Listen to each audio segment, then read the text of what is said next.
காலை வணக்கத்தை தெரிவித்து நம்முடைய அரசு பாரத பிரதமர் நரேந்திர மோடி ஐயா அவருடைய அரசு 9 ஆண்டுகளை வெற்றிகரமாக கடந்து 10வது ஆண்டில் அடியெடுத்து வைக்கின்றோம். மே 27, 2014 இந்தியாவுடைய பிரதம மந்திரியாக பொறுப்பேற்று அன்றிலிருந்து அவருடைய பணி நாட்டில் இருக்கக்கூடிய மூலை முடுக்கில் இருக்கக்கூடிய அனைத்து மக்களுக்கும் கூட ஒரு முன்னேற்றத்தை கொடுக்கக்கூடிய ஆட்சியாக இந்த 9 வருட காலம் ஆடியிருக்கிறது. 10வது ஆண்டு காலம் கூட அப்படித்தான் இருக்கும், வருகின்ற காலமும் அப்படி இருக்கும் என்கின்ற நம்பிக்கை எங்களுக்கு இருக்கிறது. அதனால் இந்த 9 ஆண்டு காலம் நம்முடைய நல்லாட்சியை வருகின்ற 1 மாத காலம் முழுவதுமே தமிழகத்தில் பாரதிய ஜனதா கட்சி, இந்தியாவில் பாரதிய ஜனதா கட்சி அனைத்து இடத்திலும் கூட பல முக்கியமான நிகழ்ச்சிகள் மூலமாக நாங்கள் இதை கொண்டாட இருக்கின்றோம், மக்களிடம் எடுத்துச் செல்கின்றோம். இந்த நிகழ்ச்சியினுடைய ஆரம்ப கட்ட நிகழ்ச்சியாக பத்திரிகையாளர் சந்திப்பு சென்னையில் நடந்து கொண்டிருக்கிறது. அதற்கு நம்முடைய அகில இந்திய பாரதிய ஜனதா கட்சி அங்கே இருந்து நம்முடைய மினிஸ்டர் டாக்டர் ஜிதேந்திர சிங் அவர்களை தமிழகத்திற்கு இன்று அனுப்பி வைத்திருக்கின்றார்கள். டாக்டர் ஜிதேந்திர சிங் அவர்களுக்கு அறிமுகம் தேவையில்லை, காரணம் அவர் ஒரு மருத்துவர். அவருடைய மருத்துவ படிப்பு சென்னையில இங்கேதான் படித்தார்.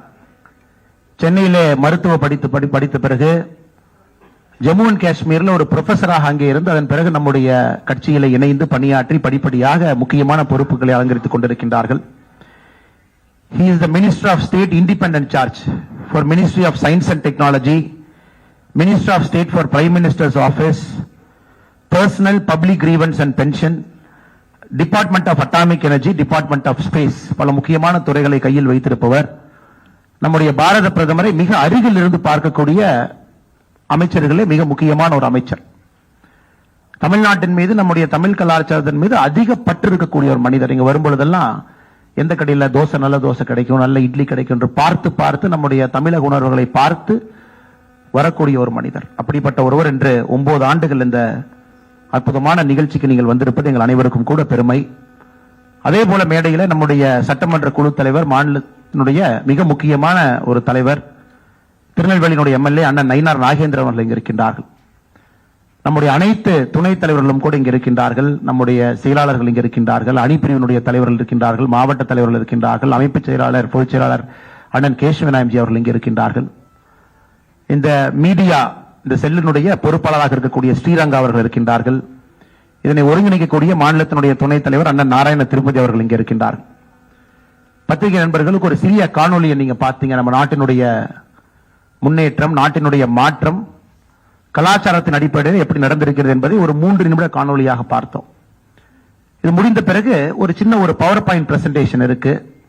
அந்த பவர் பாயிண்ட் பிரசன்டேஷன்ல மிக சுருக்கமாக இந்த நாடு 9 ஆண்டு காலத்துல எப்படி நாம் நாட்டை உள்கட்டமைப்பிலிருந்து அனைத்து விதமான துறையிலே அடிப்படையிலே மாற்றத்தை ஏற்படுத்தியிருக்கின்றோம் என்று சொல்வதற்காக இந்த பவர் பாயிண்ட். இது முடித்த பிறகு இது அனைத்தும் ஒரு பத்திரிகை நோட்டாக உங்களுக்கு தமிழில் வந்து சேரும். 2 மணிக்குள்ள உங்களுக்கு கொடுத்துறோம். பட் என்னுடைய வேலை இப்ப இந்த பவர் பாயிண்ட் பிரசன்டேஷன் உங்கள் முன்னால் வைப்பது. அது ஒரு ஸ்லைடாக போகும்பொழுது நான் பேசிக்கொண்டே இருக்கின்றேன். அதன் பிறகு அமைச்சர் அவர்கள் உங்களிடம் உரையாற்றுவார். அதனால முதல் ஸ்லைட்ல இருந்து ஆரம்பிங்கண்ணா. நமக்கு தெரியும் 2004 2014 the last decade of India's developmental journey என்று சொல்லுவோம். உலக பொருளாதார நாடுகள் அனைத்துமே வளர்ச்சி பாதையில் இருந்த பொழுது, குறிப்பாக UPA 1, UPA 2 இந்தியாவிலே எங்கேயும் பார்க்காத அளவுக்கு மிக அதிகமாக ஊழல் குற்றச்சாட்டுகள், முன்னேற வேண்டிய நாட்டை அரசியல் காரணக்காக பின்னோக்கி வைத்திருந்தார். 2014க்கு பிறகு நம்முடைய நாட்டினுடைய உண்மையான சக்தியை நாம் பார்த்துக் கொண்டிருக்கின்றோம். 9 ஆண்டு காலத்தில் அதை நம்ம பிரதமர் அவர்கள் சொல்லுகின்றார்கள். முதலாக நம்முடைய நாட்டில் ஒரு புவர் என்கின்ற ஒரு வார்த்தையை நம்ம மாற்றி இருக்கின்றோம். ஒரு ஏழை மக்களால் எதுவும் செய்ய முடியாது, அவர்களால் நாட்டினுடைய வளர்ச்சிக்கு பிரயோஜனம் இல்லை என்கின்ற ஒரு காலகட்டம் காங்கிரசினுடைய மனதில் இருந்தது. அதெல்லாம் உடைத்து நாட்டில் இருக்கக்கூடிய அனைவரையும் கூட நம்ம நாட்டினுடைய முன்னேற்ற பாதையில் அழைத்துக் கொண்டு வந்திருக்கின்றோம். இது தொடர்ச்சியாக நம்ம ஒரு துறையில கூட நம்ம பார்க்கலாம். ராஜீவ்காந்தி அவர்கள் பிரதமராக இருந்த பொழுது ஒரிசால ஒரு இடத்துல சொன்னாங்க, டெல்லியிலிருந்து நம்ம 100 ரூபாய் அனுப்பி வைக்கிறோம் அப்படின்னா அது கடைக்கோடி மாநிலத்தில் இருக்கக்கூடிய கடைக்கோடி மனிதனுக்கு செல்லும் பொழுது 85 ரூபாய் எங்கேயோ காணாம போயிருது. 85% காணாம போயிருது. வெறும் 15% பணம் மட்டும்தான் அங்கே சென்று சேருகிறது என்று சொன்னார்கள். ஆனா இன்னைக்கு நாம் பார்க்கும் பொழுது டெல்லியிலிருந்து, மத்திய அரசிலிருந்து, 100 ரூபாய் அனுப்பி வைத்தால் தமிழ்நாட்டில் இருக்கக்கூடிய கடைக்கோடி கிராமத்தில் இருக்கக்கூடிய நம்முடைய சகோதரனுக்கு முழுவதுமாக அந்த 100 ரூபாய் வருது. 100% எந்தவித லீக்கேஜும் இல்லாமல் ஒரு மத்திய அரசினுடைய திட்டத்தை நம்மால் செய்ய முடிகிறது. இது இந்திய வளர்ச்சி பாதையிலே மிகப்பெரிய ஒரு மாற்றம். இது அதுதான் குறிப்பாக முன்னாடி ஸ்லைட் போங்கண்ணா, சொன்னதுக்கு அப்புறம் மாத்துக்கண்ணா, முன்னாடி ஸ்லைட் போங்க. குறிப்பாக நமக்கு ரொம்ப பெருமையான ஒரு விஷயம் என்னவென்றால் இந்த கொரோனாவை எப்படி அடிப்படையில் நாம் கையாண்டோம் என்று. கொரோனா வந்த புதிதிலே உலக நாடுகள் அனைத்தும் கூட தயாராக இருப்பதாக சொன்னார்கள். அமெரிக்கா தயார் என்று சொன்னார்கள், ஐரோப்பிய நாடுகள் தயார் என்று சொன்னார்கள். ஆனால் இந்த கொரோனா காலகட்டத்தை சரியான கையாண்ட ஒரே நாடு நம்முடைய தாய்நாடு இந்திய திருநாடு மட்டும்தான். அமெரிக்காவில் இன்னைக்கும் நம்ம பார்த்தோம்னா பெருமில்லியன் டெத் கம்பேர் பண்ணி பார்க்கும் பொழுது, யூரோப்ல பெருமில்லியன் டெத் கம்பேர் பண்ணி பார்க்கும் பொழுது பாப்புலேஷனுக்கு இந்தியாவை விட பல மடங்கு இருக்கிறது. அது குறிப்பாக நம்முடைய பிரதமருடைய தொலைநோக்கு பார்வை அனைத்தும் நம்முடைய மேக் இன் இந்தியா, ஆத்ம நிர்பார் பாரத், சுயசார்பு இந்தியா, அதன் அடிப்படையில் இந்த கொரோனாவை கையாண்டு இருக்கின்றோம். இன்னைக்கு நம்ம கிட்டத்தட்ட 220 கோடி டோஸ் இந்தியாவில் இருக்கக்கூடிய அனைத்து பிரஜைகளுக்கும் அளித்திருக்கின்றோம். அதுவும் அந்த டோஸ் என்பது யாருகிட்டையும் போய் கையெழுத்து வாங்க வேண்டியதில்லை. நம்முடைய வீட்டு வாசலுக்கு, வீட்டுக்கு அருகில் இருக்கக்கூடிய பிரைமரி ஹெல்த் சென்டருக்கு அனுப்பி இந்தியாவில் ஒரு பெரிய கொரோனா காலகட்டத்தில் ஒரு பெரிய ஒரு சேவையை செய்திருக்கின்றோம் என்றால் நம்முடைய அரசு, நம்முடைய பாரத பிரதமர் நரேந்திர மோடி அவர்கள் செய்திருக்கின்றார். அதனால்தான் அங்க நீங்க பாத்தீங்கன்னா தெரியும், எந்தவித டிஸ்பாரிட்டியும் இல்லாமல் அனைவரையும் சமமாக மதித்து, விஐபி கல்ச்சர் இல்லாம, குறிப்பாக முன்கள பணியாளர்களுக்கு முக்கியத்துவம் கொடுத்து, வயதானவர்களுக்கு முக்கியத்துவம் கொடுத்து, அந்த அடிப்படையில் தான் நடந்தது. யாருமே எங்கேயும் குற்றம் சுமத்த முடியாது. நான் கியூவை பைபாஸ் பண்ண, விஐபி கலாச்சாரத்தில் முதல்லயே போய் நான் டோஸ் போட்டுக்கிட்டேன். இன்னைக்கு 220 கோடி டோஸ் நம்ம போட்டிருக்கோம். கொரோனா இல்லாத ஒரு நாடாக நம்முடைய தாய்நாட்டை நாம் மாற்றியிருக்கின்றோம். இது ஒரு பெரிய சாதனையாக நாம் அனைவரும் கூட பார்க்கின்றோம். குறிப்பாக 2014க்கு பிறகு நம்முடைய ஏழை மக்கள் என்கின்ற ஒரு வார்த்தையை பயன்படுத்தினோம். India is a land of rich, at the same time India never cared about poor என்கின்ற ஒரு மேலை நாட்டினுடைய வாசகத்தை உடைத்து நம்முடைய பாரத பிரதமர் அவர்கள் இன்னைக்கு 3.5 கோடி வீடுகளை கட்டி கொடுத்திருக்காங்க. 3.5 கோடி வீடுல 3.5 கோடி குடும்பம் இருக்கின்றார்கள். இந்த 9 ஆண்டுகள்ல இந்த 3.5 கோடி குடும்பம் என்பது சராசரியா நீங்க பாத்தீங்கன்னா 10 கோடி பேருக்கு மேல அந்த வீட்டுல வசிக்கிறாங்க. முதல் முறையாக அவர்களுடைய காலகட்டத்தில், அவர்களுடைய பரம்பரையில முதல் முறையாக ஒரு பக்கா கான்கிரீட் வீட்டை அவங்க பாக்குறாங்க. அந்த வீடு அவர்களுக்கு பெரிய மகிழ்ச்சியை கொடுத்திருக்கிறது. எல்லாவற்றையும் தாண்டி அவங்களுக்கு ஒரு டிக்னிட்டி, செல்ஃப் எஸ்டீம் அந்த வீடு கொடுத்திருக்கு. இது ஏழைகளுக்காக நம்முடைய அரசு தொடர்ந்து இருப்பது என்பதற்காகத்தான் இந்த கொண்டாட்டமே நாம் என்ன சொல்லுகின்றோம் என்றால் சேவா, சுசாசன் அண்ட் கரீப் கல்யாண் என்று சொல்லுகின்றோம். சேவை, நல்லாட்சி, ஏழைகளுக்கான அரசு, இது மூன்றையும் மையமாக வைத்துத்தான் இந்த 1 மாத காலம் இந்தியா முழுவதுமே, தமிழகம் உட்பட நம்முடைய எல்லா புரோகிராமுமே இருக்கும்.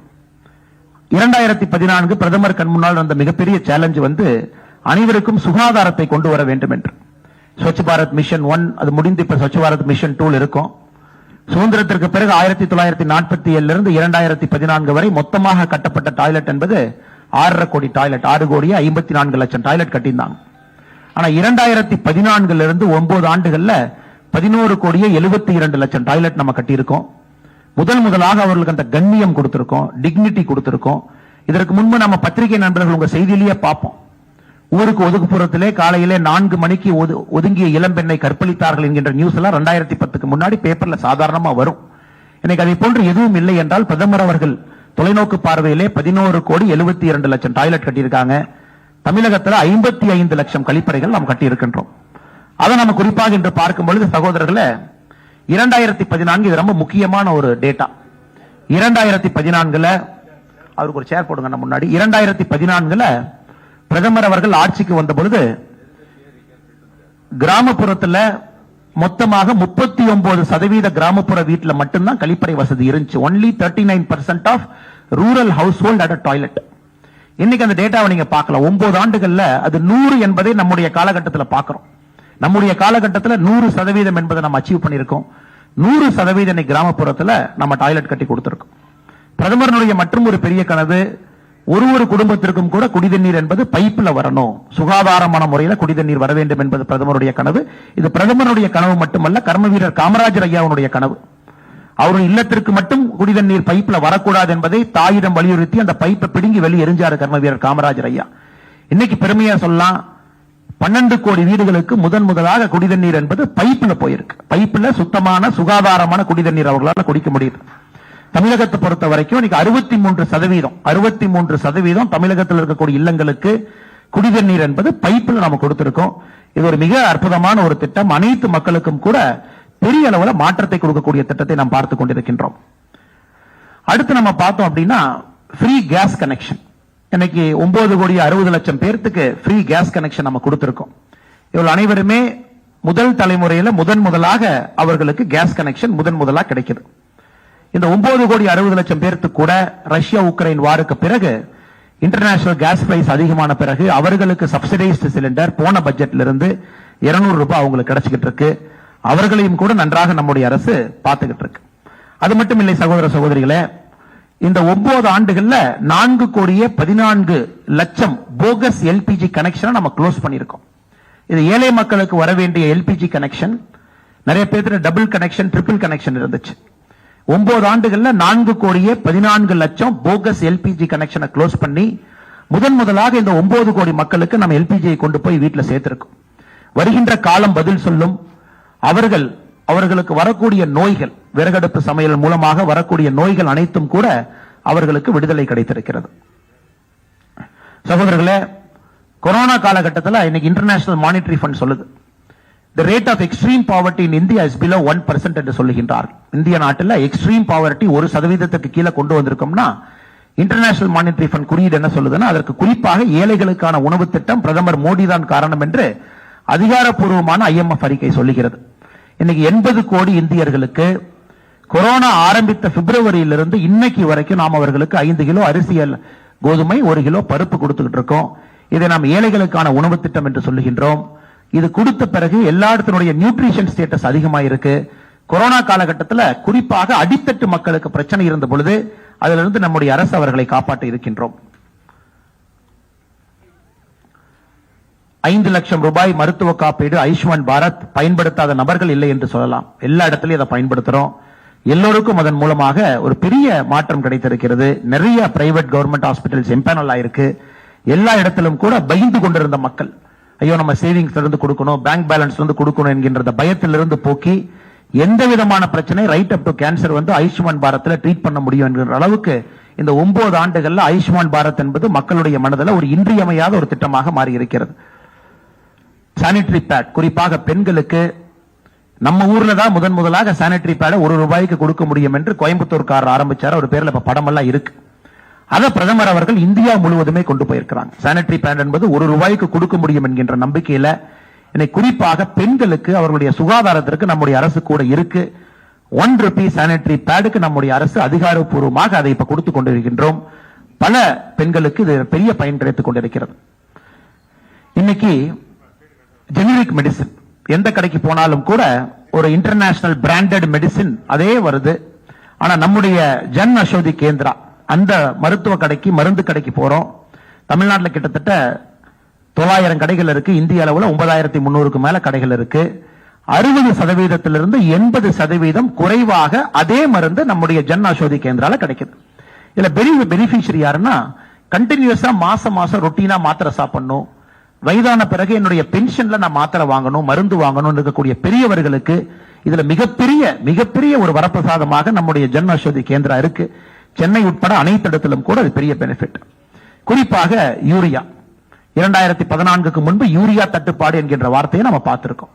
இன்னைக்கு கடந்த 9 வருட காலமாக எங்கேயும் கூட யூரியா தட்டுப்பாடு என்கின்ற வார்த்தையை நம்ம பார்க்கல. 2 லட்சம் கோடி ரூபாய்க்கு மேல யூரியா சப்சிடி நம்ம கொடுக்கிறோம், டிஏபி சப்சிடி கொடுக்கிறோம். ரஷ்யா உக்ரைன் போர் அது ஆரம்பித்த பிறகு யூரியாவுடைய விலை 140% உயர்ந்திருக்கிறது. அந்த எல்லா இம்பாக்டையும் மத்திய அரசு ஏற்றுக்கொண்டு நம்முடைய விவசாயிகளுக்கு எந்தவித விலையேற்றம் இல்லாமல் நாம 2 லட்சம் கோடி ரூபாய் சப்சிடி கொடுத்து யூரியாவை கொடுத்துட்டு இருக்கோம்.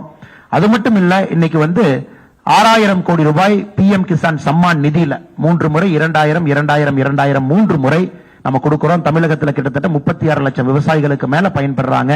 இந்தியாவில் 11 கோடி விவசாயிகள் பயன்படுறாங்க. இது விதையிலிருந்து அனைத்துக்கும் கூட நம்முடைய மத்திய அரசு அவங்க கூட நம்ம நிக்கிறோம். இதை தாண்டி நாம் பார்க்கும் பொழுது நம்முடையது அப்பீஸ்மெண்ட் பாலிடிக்ஸ் இல்ல, இது ட்ரூ சோஷியல் ஜஸ்டிஸ். ஒரு நிஜமாலுமே ஒருத்தர் சோஷியல் ஜஸ்டிஸ் சாம்பியன் அப்படின்னு நம்ம சொல்றோம். தமிழ்நாட்டை பொறுத்தவரை இது சோஷியல் ஜஸ்டிஸ் மண், சமநீதி சமூக நீதி மண் என்று நாம் அனைவரும் பெருமையாக மார்த்தட்டிக் கொள்கின்றோம். இன்னைக்கு இந்திய அளவில் ஒரு தலைவரை சமநீதி சமூக நீதிக்கு போராடியவர் நம்ம சொன்னா அந்த பெயர் நம்முடைய பாரத பிரதமர் நரேந்திர மோடி அவர்களுக்கு மட்டும்தான் செல்ல வேண்டும். அப்பீஸ்மெண்ட் பாலிடிக்ஸ் இருந்த நாட்டை இன்னைக்கு வந்து சமநீதி சமூக நீதி கொண்டு வந்திருக்காங்க. ரிசர்வேஷன்ல வந்து புதிய புதிய கம்யூனிட்டியை நம்ம ஆட் பண்ணிருக்கோம். குறிப்பாக ஓபிசி கமிஷனுக்கு கான்ஸ்டிடியூஷனல் ஸ்டேட்டஸ் நம்ம கொடுத்திருக்கோம். எஸ்சி எஸ்டி ஸ்டேட்டஸ் நம்ம விஸ்தாரப்படுத்தியிருக்கோம். தமிழ்நாட்டில் சமீபத்தில் நாம பார்த்தோம், குருவிக்காரர் நம்முடைய நரிக்கர் ஒரு சமுதாயத்தை எஸ்டி கேட்டகரிக்கு முதலாக கொடுத்து பல ஆண்டுகளாக இருந்த கோரிக்கையை பிரதமர் அவர்கள் நிறைவேற்றி இருக்கின்றார்கள். அதெல்லாம் தாண்டி பொருளாதார அடிப்படையிலே 10% எக்கனாமிக்கலி வீக்கர் செக்ஷன் அவர்களுக்கு ஹையர் எஜுகேஷன் நம்முடைய அரசு கோட்டா கொண்டு வந்திருக்கு. அதுல குறிப்பாக ஏழை மக்கள், அதாவது எக்கனாமிக் ஸ்டேட்டஸ் இருக்கக்கூடிய ஏழை மக்களுக்கு அதுல பெரிய பெனிஃபிட் கிடைச்சிட்டு இருக்கு. Constitutional status for backward class commission பல ஆண்டுகளாக இருந்த அந்த எதிர்பார்ப்பை நம்முடைய அரசு நாம் பூர்த்தி செய்திருக்கின்றோம். குறிப்பாக திவ்யாங் மாற்றுத்திறனாளிகள் எப்பொழுதுமே போற்றி பாதுகாக்க வேண்டிய நம்முடைய சகோதர சகோதரிகள். இன்னைக்கு அந்த கேட்டகரியை நம்ம 7 இருந்து 21 கொண்டு போயிருக்கோம். நம்முடைய அமைச்சர் டாக்டர் ஜிதேந்திர சிங் அவர்கள் மினிஸ்டர் ஃபார், நம்ம ஏற்கனவே பேசணும், IAS IPS அதிகாரிகள் நடக்கக்கூடிய அந்த தேர்வு, அந்த பரீட்சை, குறிப்பாக அந்த டிபார்ட்மெண்ட் எல்லாமே நம்முடைய அமைச்சர் கட்டுப்பாட்டுக்கு வருது. நம்முடைய அமைச்சர் பேசும்பொழுது நிச்சயமாக சொல்லுவார்கள், 7 கேட்டகரியிலிருந்து 21 கேட்டகரிக்கு நம்ம ரைஸ் பண்ணனால முதல்ல நம்முடைய மாற்றுத்திறனாளி நண்பர்களுக்கு இது உங்களுக்கு பொருந்தாது, இது நீங்க 70% டிசபிலிட்டி இருக்கணும், 60% இருக்கணும், அப்படி இருந்ததெல்லாம் உடைத்து இன்னைக்கு அது 21 கேட்டகரியா நம்ம கொண்டு வந்திருக்கோம். அதனால மாற்றுத்திறனாளி நண்பர்களுக்கு உண்மையாலும் அவருடைய உற்ற ஒரு நண்பனாக ஒருத்தர் இருக்காரா நம்முடைய பாரத பிரதமர் நரேந்திர மோடி அவர்கள். Next, progress with space. அதாவது நாம் செயல்பாடு மட்டுமல்ல, நம்முடைய செயல்பாடு மிக வேகமான செயல்பாடு, வேகத்தினுடன் நம்முடைய செயல்பாடு இருக்கு. நீங்க அதை பாத்தீங்கன்னா உங்களுக்கு தெரியும். சுதந்திர இந்தியாவில் 1947 இருந்து 2014 வரை மொத்தமாக நமக்கு இருந்த விமான நிலையங்கள் என்பது 74. கடந்த 9 வருடங்கள்ல புதிதாக நாம் கட்டியிருக்கிற விமான நிலையங்கள் 74. இன்னைக்கு இந்தியாவில் 148 விமான நிலையங்கள் இருக்கு. 70 ஆண்டுகள்ல 74, 9 ஆண்டுகள் 74 நீங்க பார்க்கலாம். அதே போல நேஷனல் ஹைவே நீங்க பார்க்கலாம். 1947 இருந்து 2014 வரை மொத்தமாக இந்தியாவில் நேஷனல் ஹைவே NH லென்த் பார்த்தோம் அப்படின்னா 91,287 கிலோமீட்டர். 9 வருஷத்துல நம்முடைய அரசு 53,868 கிலோமீட்டர் கட்டியிருக்கும். இதுல சாதனை என்ன அப்படின்னாங்க, அந்த நேஷனல் ஹைவேயை பொறுத்தவரை 7 கிலோமீட்டர் 8 கிலோமீட்டர் சராசரியாக ஒரு நாளைக்கு NH போட்டுட்டு இருந்ததை இன்னைக்கு நாம ஒரு நாளைக்கு 40 கிலோமீட்டர் நேஷனல் ஹைவே ஒரு நாளைக்கு நம்ம போட்டுட்டு இருக்கோம். இது மிகப்பெரிய சாதனையாக நாம் பார்க்கின்றோம். இதை தாண்டி சகோதரர் வாட்டர்வேஸ் வந்து நம்முடைய ஐயா டாக்டர் அம்பேத்கர் அவருடைய கனவு. அம்பேத்கர் அவர்கள் வைஸ்ராய் கவுன்சில் ஒரு மெம்பராக இருந்து குறிப்பாக நம்முடைய நீர்வழி பாதைகளை பற்றி அம்பேத்கர் அவர்களுக்கு மிகப்பெரிய அறிவு இருந்துச்சு. அதை காங்கிரஸ் கட்சி சரியாக பயன்படுத்தவில்லை. அம்பேத்கருடைய ஆசை வந்து இந்தியாவுடைய நீர்வழி பாதைகளை முறையாக பயன்படுத்தி நாட்டினுடைய வளர்ச்சிக்கு ஆறுகளை முறையாக பயன்படுத்த வேண்டும் என்று. அந்த வாட்டர்வேஸ் என்கின்ற மனசே நமக்கு இல்லை. 2014 வரை நம்ம பார்க்கலாம், இந்தியாவில் வாட்டர்வேஸ் 0. இன்னைக்கு 111 தடங்கள் இருக்கிறது. 111 தடங்கள் இந்தியாவில் இருக்கு. அதுல கண்டெய்னர் ஷிப்ஸ் இருக்கு. மிகப்பெரிய அளவுல நம்ம கூட்ஸை டிரான்ஸ்போர்ட் பண்றோம் உள்நாட்டுக்குள்ள. அதை தாண்டி வேர்ல்டு கிளாஸ் ட்ரெயின் நம்ம எல்லாருக்கும் கூட பெரிய கனவு, இந்தியாவுக்குள்ள வேர்ல்டு கிளாஸ் ட்ரெயின் நமக்கு வரணும், அதுவும் அஃபோர்டபிள் காஸ்ட் வரணும். நேற்று நம்முடைய முதலமைச்சர் அவர்கள் புல்லட் ட்ரெயின் ஜப்பான் போயிருக்காங்க. ஆனா புல்லட் ட்ரெயின் ஜப்பான்ல ஒரு சாதாரண மனிதன் போக முடியாது. முதலமைச்சர் அவர்கள் அந்த புல்லட் ட்ரெயினுடைய டிக்கெட் ரேட்டை போடல. ஏன்னா நிறைய பேர் புல்லட் ட்ரெயின்ல போயிருக்கோம், ஜெர்மனியில் நாம எல்லாம் போயிருக்கோம். அந்த டிக்கெட் ட்ரெயின் என்பது, அந்த டிக்கெட்டை பாத்தீங்கன்னா அது ஒரு சாதாரண மனிதன் அஃபோர்ட் பண்ணக்கூடிய டிக்கெட் இல்ல. இந்தியாவில் புல்லட் ட்ரெயின் நாளை காலைல கொண்டு வரலாம், அஃபோர்டபிலிட்டி கெப்பாசிட்டி நமக்கு இருக்கணும். ஆனா இன்னைக்கு வந்தே பாரத் எக்ஸ்பிரஸ் வந்து அஃபோர்டபிள் கெப்பாசிட்டி, ஒரு சாதாரண ஏழை குடும்பத்துல சாதாரண நடுத்தர மக்கள் இன்னைக்கு வந்தே பாரத் வந்து 4 months advance booking. Coimbatore to Chennai அடுத்த 4 மாதங்களுக்கு டிக்கெட் இல்ல, அட்வான்ஸ் புக்கிங்ல போயிட்டு இருக்கு. வந்தே பாரத் ஏறி பார்க்கணும், போய் பார்க்கணும், எக்ஸ்பீரியன்ஸ் பண்ணணும், அந்த 360 டிகிரி ரொட்டேட்டிங் சேரை பார்க்கணும், அந்த விஸ்தா டோம பார்க்கணும். அப்படிங்கிற அளவுக்கு வந்தே பாரத் என்பது மக்களுடைய மனதில் போயிருக்கு. 2014 வரை நம்ம ட்ரெயின்ல எந்த விதமான முன்னேற்றமும் பண்ணல. ஆனா இன்னைக்கு 9 வருஷத்துல 20 வந்தே பாரத் ட்ரெயின்ஸ் எக்ஸ்பிரஸ் நாம் உருவாக்கி இருக்கோம். பிரதமருக்கு முக்கியமாக நன்றி சொல்ல வேண்டும். எல்லா மாநிலத்துக்கும் ஒரு வந்தே பாரத் இல்ல. தமிழகத்தை பொறுத்தவரை கோயம்புத்தூர் சென்னை இரண்டுக்கும் ஒரு வந்தே பாரத், மைசூர் பெங்களூர்ல இருந்து சென்னைக்கு வரக்கூடிய இன்டர்ஸ்டேட் வந்தே பாரத் ஒன்று 2 வந்தே பாரத் பிரதமர் அவர்கள் தமிழக மக்கள் கொடுத்திருக்கின்றார்கள். இந்த நேரத்தில் நாம் அனைவரும் பிரதமருக்கு நன்றி சொல்வதற்கு நாம் கடமைப்பட்டிருக்கின்றோம். சகோதரர்களே, அடுத்து மெட்ரோ என்பதுதான் ஒரு சிட்டியினுடைய கன்ஜெக்ஷனை குறைக்கும். கன்ஜெக்ஷன் குறையும் பொழுது மக்களுடைய நேரம் என்பது ஆக்கப்பூர்வமான விஷயங்களுக்கு போகும். ஒரு டிராபிக் ஜாம்ல மாட்டி 3 பஸ் மாறி போறது எல்லாம் உடைத்து 2014 வரை மெட்ரோ என்பது 5 மாநகரத்தில் மட்டும்தான் இருந்துச்சு. கடந்த 9 வருஷத்துல புதிதாக மெட்ரோவை 15 மாநகரத்துக்கு கொண்டு போயிருக்கும். இன்னைக்கு 20 மாநகரத்துல இந்தியாவில் மெட்ரோ இருக்கு. அதுல 15 மாநகரம் என்பது நாம் ஆட்சிக்கு வந்த பிறகு இந்த 9 வருஷத்துல நம்ம செஞ்சிருக்கோம். All India institute of medical science, தமிழகத்தினுடைய எய்ம்ஸ் மதுரை 2026 பிப்ரவரி மார்ச்ல கம்ப்ளீஷன் பண்ணி மக்களுடைய பயன்பாட்டுக்கு வர இருக்கு. 2014 வரை 7 எய்ம்ஸ் இருந்துச்சு. 9 ஆண்டுகள்ல 15 புதிய மருத்துவ கல்லூரிகள், எய்ம்ஸ் கல்லூரிகள் உருவாக்கப்பட்டிருக்கிறது. மெடிக்கல் காலேஜ் சார் வந்து டாக்டர் சாருக்கு தெரியும். 2014 வரை 641 மருத்துவக் கல்லூரி, 9 ஆண்டுகள்ல அதை நாம இரட்டிப்பு பண்ணிருக்கோம். இன்னைக்கு 700 புதிய மருத்துவக் கல்லூரிகள் நம்ம கொடுத்திருக்கோம். எங்களுக்கு சிறிய வருத்தம் தான், பிரதமர் அவர்கள் ஒரு கொடுகையாக நாட்டு மக்களுக்கு தேடி தேடி மருத்துவக் கல்லூரி கொடுக்கறாங்க. தமிழகத்துக்கு ஒரே நேரத்துல 11 கொடுத்தாங்க. ஆனா சின்ன சின்ன விஷயங்களை கூட மாநில அரசு செய்யாம இன்னைக்கு தமிழகத்துல 3 மருத்துவக் கல்லூரியினுடைய ஸ்டேட்டஸ் ரத்து செய்யப்படக்கூடிய நிலைமையில் இருப்பது எங்களுக்கு ஒரு வருத்தம் தான். The state government of Tamil Nadu hasn't followed certain conditions for our medical college. Whatever our PM sir has gifted to Tamil Nadu, 11 medical college, 3 medical colleges are on the verge of closure, sir. அதே போல மருத்துவ சீட்டுகளை பார்க்கும் பொழுது 2014 வரை 82,466 பேர் மருத்துவம் படிச்சாங்க. ஆனா அந்த 9 வருஷத்துல புதிதாக 69,663 மருத்துவர்களை உருவாக்கி இருக்கோம். அதாவது நம்மை பொறுத்தவரை எல்லோரும் மருத்துவர் ஆகலாம் என்கின்ற வாய்ப்பை உருவாக்குவதற்கு 2 விஷயங்களை செஞ்சிருக்கும். Merit based plus social justice based, இரண்டும் சேர்ந்து நீட் மூலமாக மருத்துவம். இரண்டாவது, காலேஜஸ் அடிப்படை தன்மையை அதிகரித்து, சீட்டினுடைய கெபாசிட்டி அதிகரித்து அவர்களுக்கு நிறைய சீட்ஸ் கிடைக்கிறது. இரண்டையும் நம்முடைய அரசு ஒரே சேர செஞ்சிருக்கும். ஐஐடி 2014 வரை 16 ஐஐடி, புதிதாக 7 ஐஐடி உருவாக்கி இருக்கின்றோம். ஐஐஎம் 2014 வரை 13, புதிதாக 7 உருவாக்கி இருக்கின்றோம். யூனிவர்சிட்டி பல்கலைக்கழகத்தை பொறுத்தவரை 2014 வரை 723, புதிதாக 390 பல்கலைக்கழகத்தை உருவாக்கி இருக்கின்றோம். இது மிக முக்கியமான ஒரு திட்டத்தை நம்முடைய பிரதமர் அவர்கள் கையில் எடுத்திருக்கின்றார்கள். இப்ப யூரியா என்பது ஒரு பாட்டில். முதல்ல யூரியா என்பது மூட்டையில் நாம் எடுத்துட்டு வருவோம். கடைக்கு போய் நின்று மூட்டை எடுத்து தோல்ல சுமந்து கொண்டு வருவோம். இன்னைக்கு பிரதமரை பொறுத்தவரை, முன்னாடி ஸ்லைடு போங்க, பிரதமரை பொறுத்தவரை இன்னைக்கு லிக்விட் நானோ யூரியா பிளான்ட் என்கின்ற ஒரு சர்வதேச தரத்துல உலகத்துல முக்காவாசி நாட்டில் இல்லாத டெக்னாலஜி நம்ம கொண்டு வந்து நானோ யூரியா, ஒரு பாட்டில் நீங்க யூரியா எடுத்துட்டு வரலாம். ஒரு மூட்டை யூரியா, ஒரு பாட்டில் யூரியா அளவுக்கு குவான்டிட்டியை நம்ம குறைச்சிருக்கோம். அதை விட அதிகமான வீரியத்தன்மை இருக்கக்கூடிய வேர்ல்ட்ஸ் ஃபர்ஸ்ட் லிக்விட் நானோ யூரியா பிளான்ட் நம்ம போட்டிருக்கோம். இது வந்து விவசாய பெருமக்களுக்கு மிகப்பெரிய ஒரு மாற்றத்தை கொடுக்கக்கூடிய திட்டத்தை கொண்டு வந்திருக்கின்றோம். அடுத்து நம்ம பார்த்தோம் அப்படின்னாங்க, காங்கிரஸ் ஆட்சி காலத்துல குறிப்பாக 2004 14 வரை அவர்கள் டிலே என்று சொன்னார்கள். மோடிஜி அவர்கள் டெலிவர் என்று சொல்லுகின்றார்கள். எல்லா காரணமும் கூட ஏதோ ஒரு காரணத்திற்காக டிலே பண்ணாங்க. இன்னைக்கு சரையு கேனல் ப்ராஜெக்டாக இருக்கலாம், போகிபீல் பிரிட்ஜ், கோசி ரயில், மகாசேத்து பிரிட்ஜ், கொல்லம் பைபாஸ், இது அனைத்தும் கூட சர்வதேச அளவில் மிக பிரம்மாண்டமான உள்கட்டமைப்பு இந்தியாவிலே நம்முடைய மோடி அரசு மக்களுக்கு கட்டி அர்ப்பணித்திருக்கின்றோம். இப்ப ரயில்வே ஸ்டேஷன் நம்ம பார்க்கும் பொழுது அது வந்து ஒரு ஏர்போர்ட் அளவுக்கு நம்முடைய ரயில்வே ஸ்டேஷனை வந்து நம்ம உயர்த்தி இருக்கின்றோம். குறிப்பாக இன்னைக்கு நம்ம சில ரயில்வே ஸ்டேஷன் இந்தியாவில் பை நேம் நம்ம சொல்ல வேண்டிய கடமை நமக்கு இருக்கு. இன்னைக்கு இந்தியாவில் இருக்கக்கூடிய போபால் இருக்கக்கூடிய ராணி Kamalapati station, Gandhi Nagar station, மும்பையினுடைய CSMT, இதெல்லாம் வந்து உலக அளவில் இருக்கக்கூடிய ஒரு ரயில்வே ஸ்டேஷனை விட சிறந்த ரயில்வே ஸ்டேஷனாக இந்த மூன்றும் உலக தரத்தில் இன்னைக்கு நாம் பெருமையோடு சொல்லிக்கலாம். அதே போல அகமதாபாத்தில் இருக்கக்கூடிய சபர்மதி ரயில்வே ஸ்டேஷனுக்குள்ள ஒரு மல்டி மாடல் ஹப்பாக ஒரே ரயில்வே ஸ்டேஷனுக்குள்ள ரயில்வே ட்ரெயின் வரும், மெட்ரோ வரும், வரக்கூடிய அகமதாபாத் மும்பை புல்லட் ட்ரெயின் வரும். நாம் எல்லாமே நோடல் சென்டராக ரயில்வே ஸ்டேஷனுடைய கனவு காண்கின்றோம். ஒரு ரயில்வே ஸ்டேஷன்ல எல்லா மாடல் டிரான்ஸ்போர்ட் வந்து மெர்ஜ் ஆகணும். Gandhi Nagar railway ஸ்டேஷனுக்குள்ள 5 star hotel இருக்கு. மக்கள் ரயில்வே ஸ்டேஷனுக்குள்ள உலகத்தரம் வாய்ந்த ஒரு 5 ஸ்டார் ஹோட்டல். தமிழ்நாட்டிற்கும் கூட ரயில்வே ஸ்டேஷனை துரிதப்படுத்தக்கூடிய அடுத்த கட்டத்துக்கு எடுத்து சென்ற பணிகள் இப்போது ஆரம்பித்திருக்கின்றோம். அதுவும் வேகமாக செல்லும். நிச்சயமாக வரக்கூடிய காலத்துல நாமும் அடுத்த வருஷம் பிரஸ் மீட் நடக்கும் பொழுது பெருமையாக சொல்லுவோம், தமிழகத்திலும் கூட இந்த ரயில்வே ஸ்டேஷன் உலக தரத்துக்கு நாம் உயர்த்தி இருக்கின்றோம் என்று. அதே போல காஷ்மீர் வந்து நம்ம ஐயாவுடைய பிறந்த ஊர். அங்கே அவர்கள் பேராசிரியாக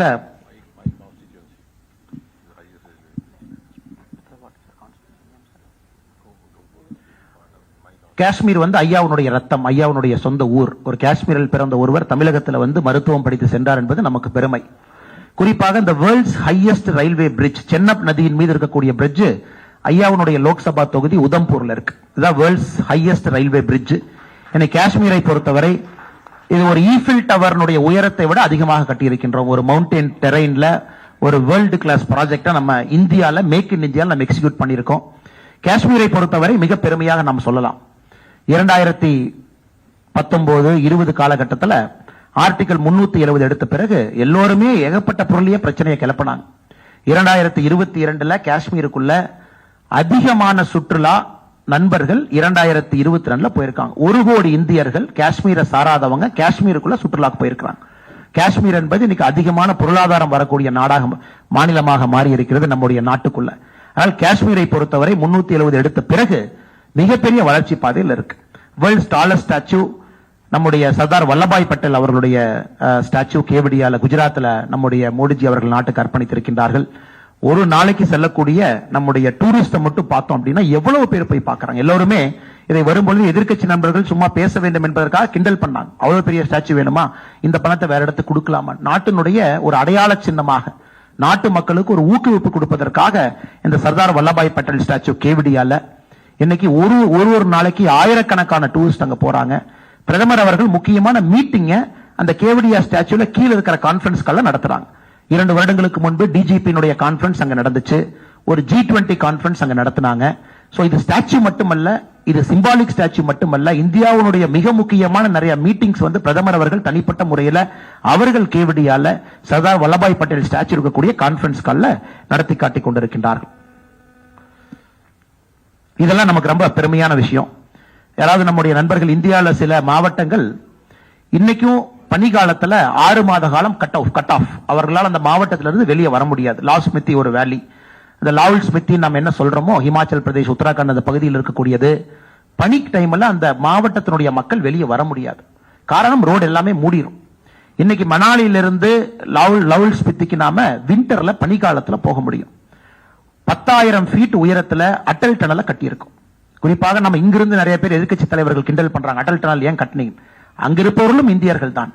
அவர்களும் இந்தியா முழுவதுமே 6 மாத காலம் சுற்றுவதற்கு அவர்களுக்கும் உரிமை இருக்கு.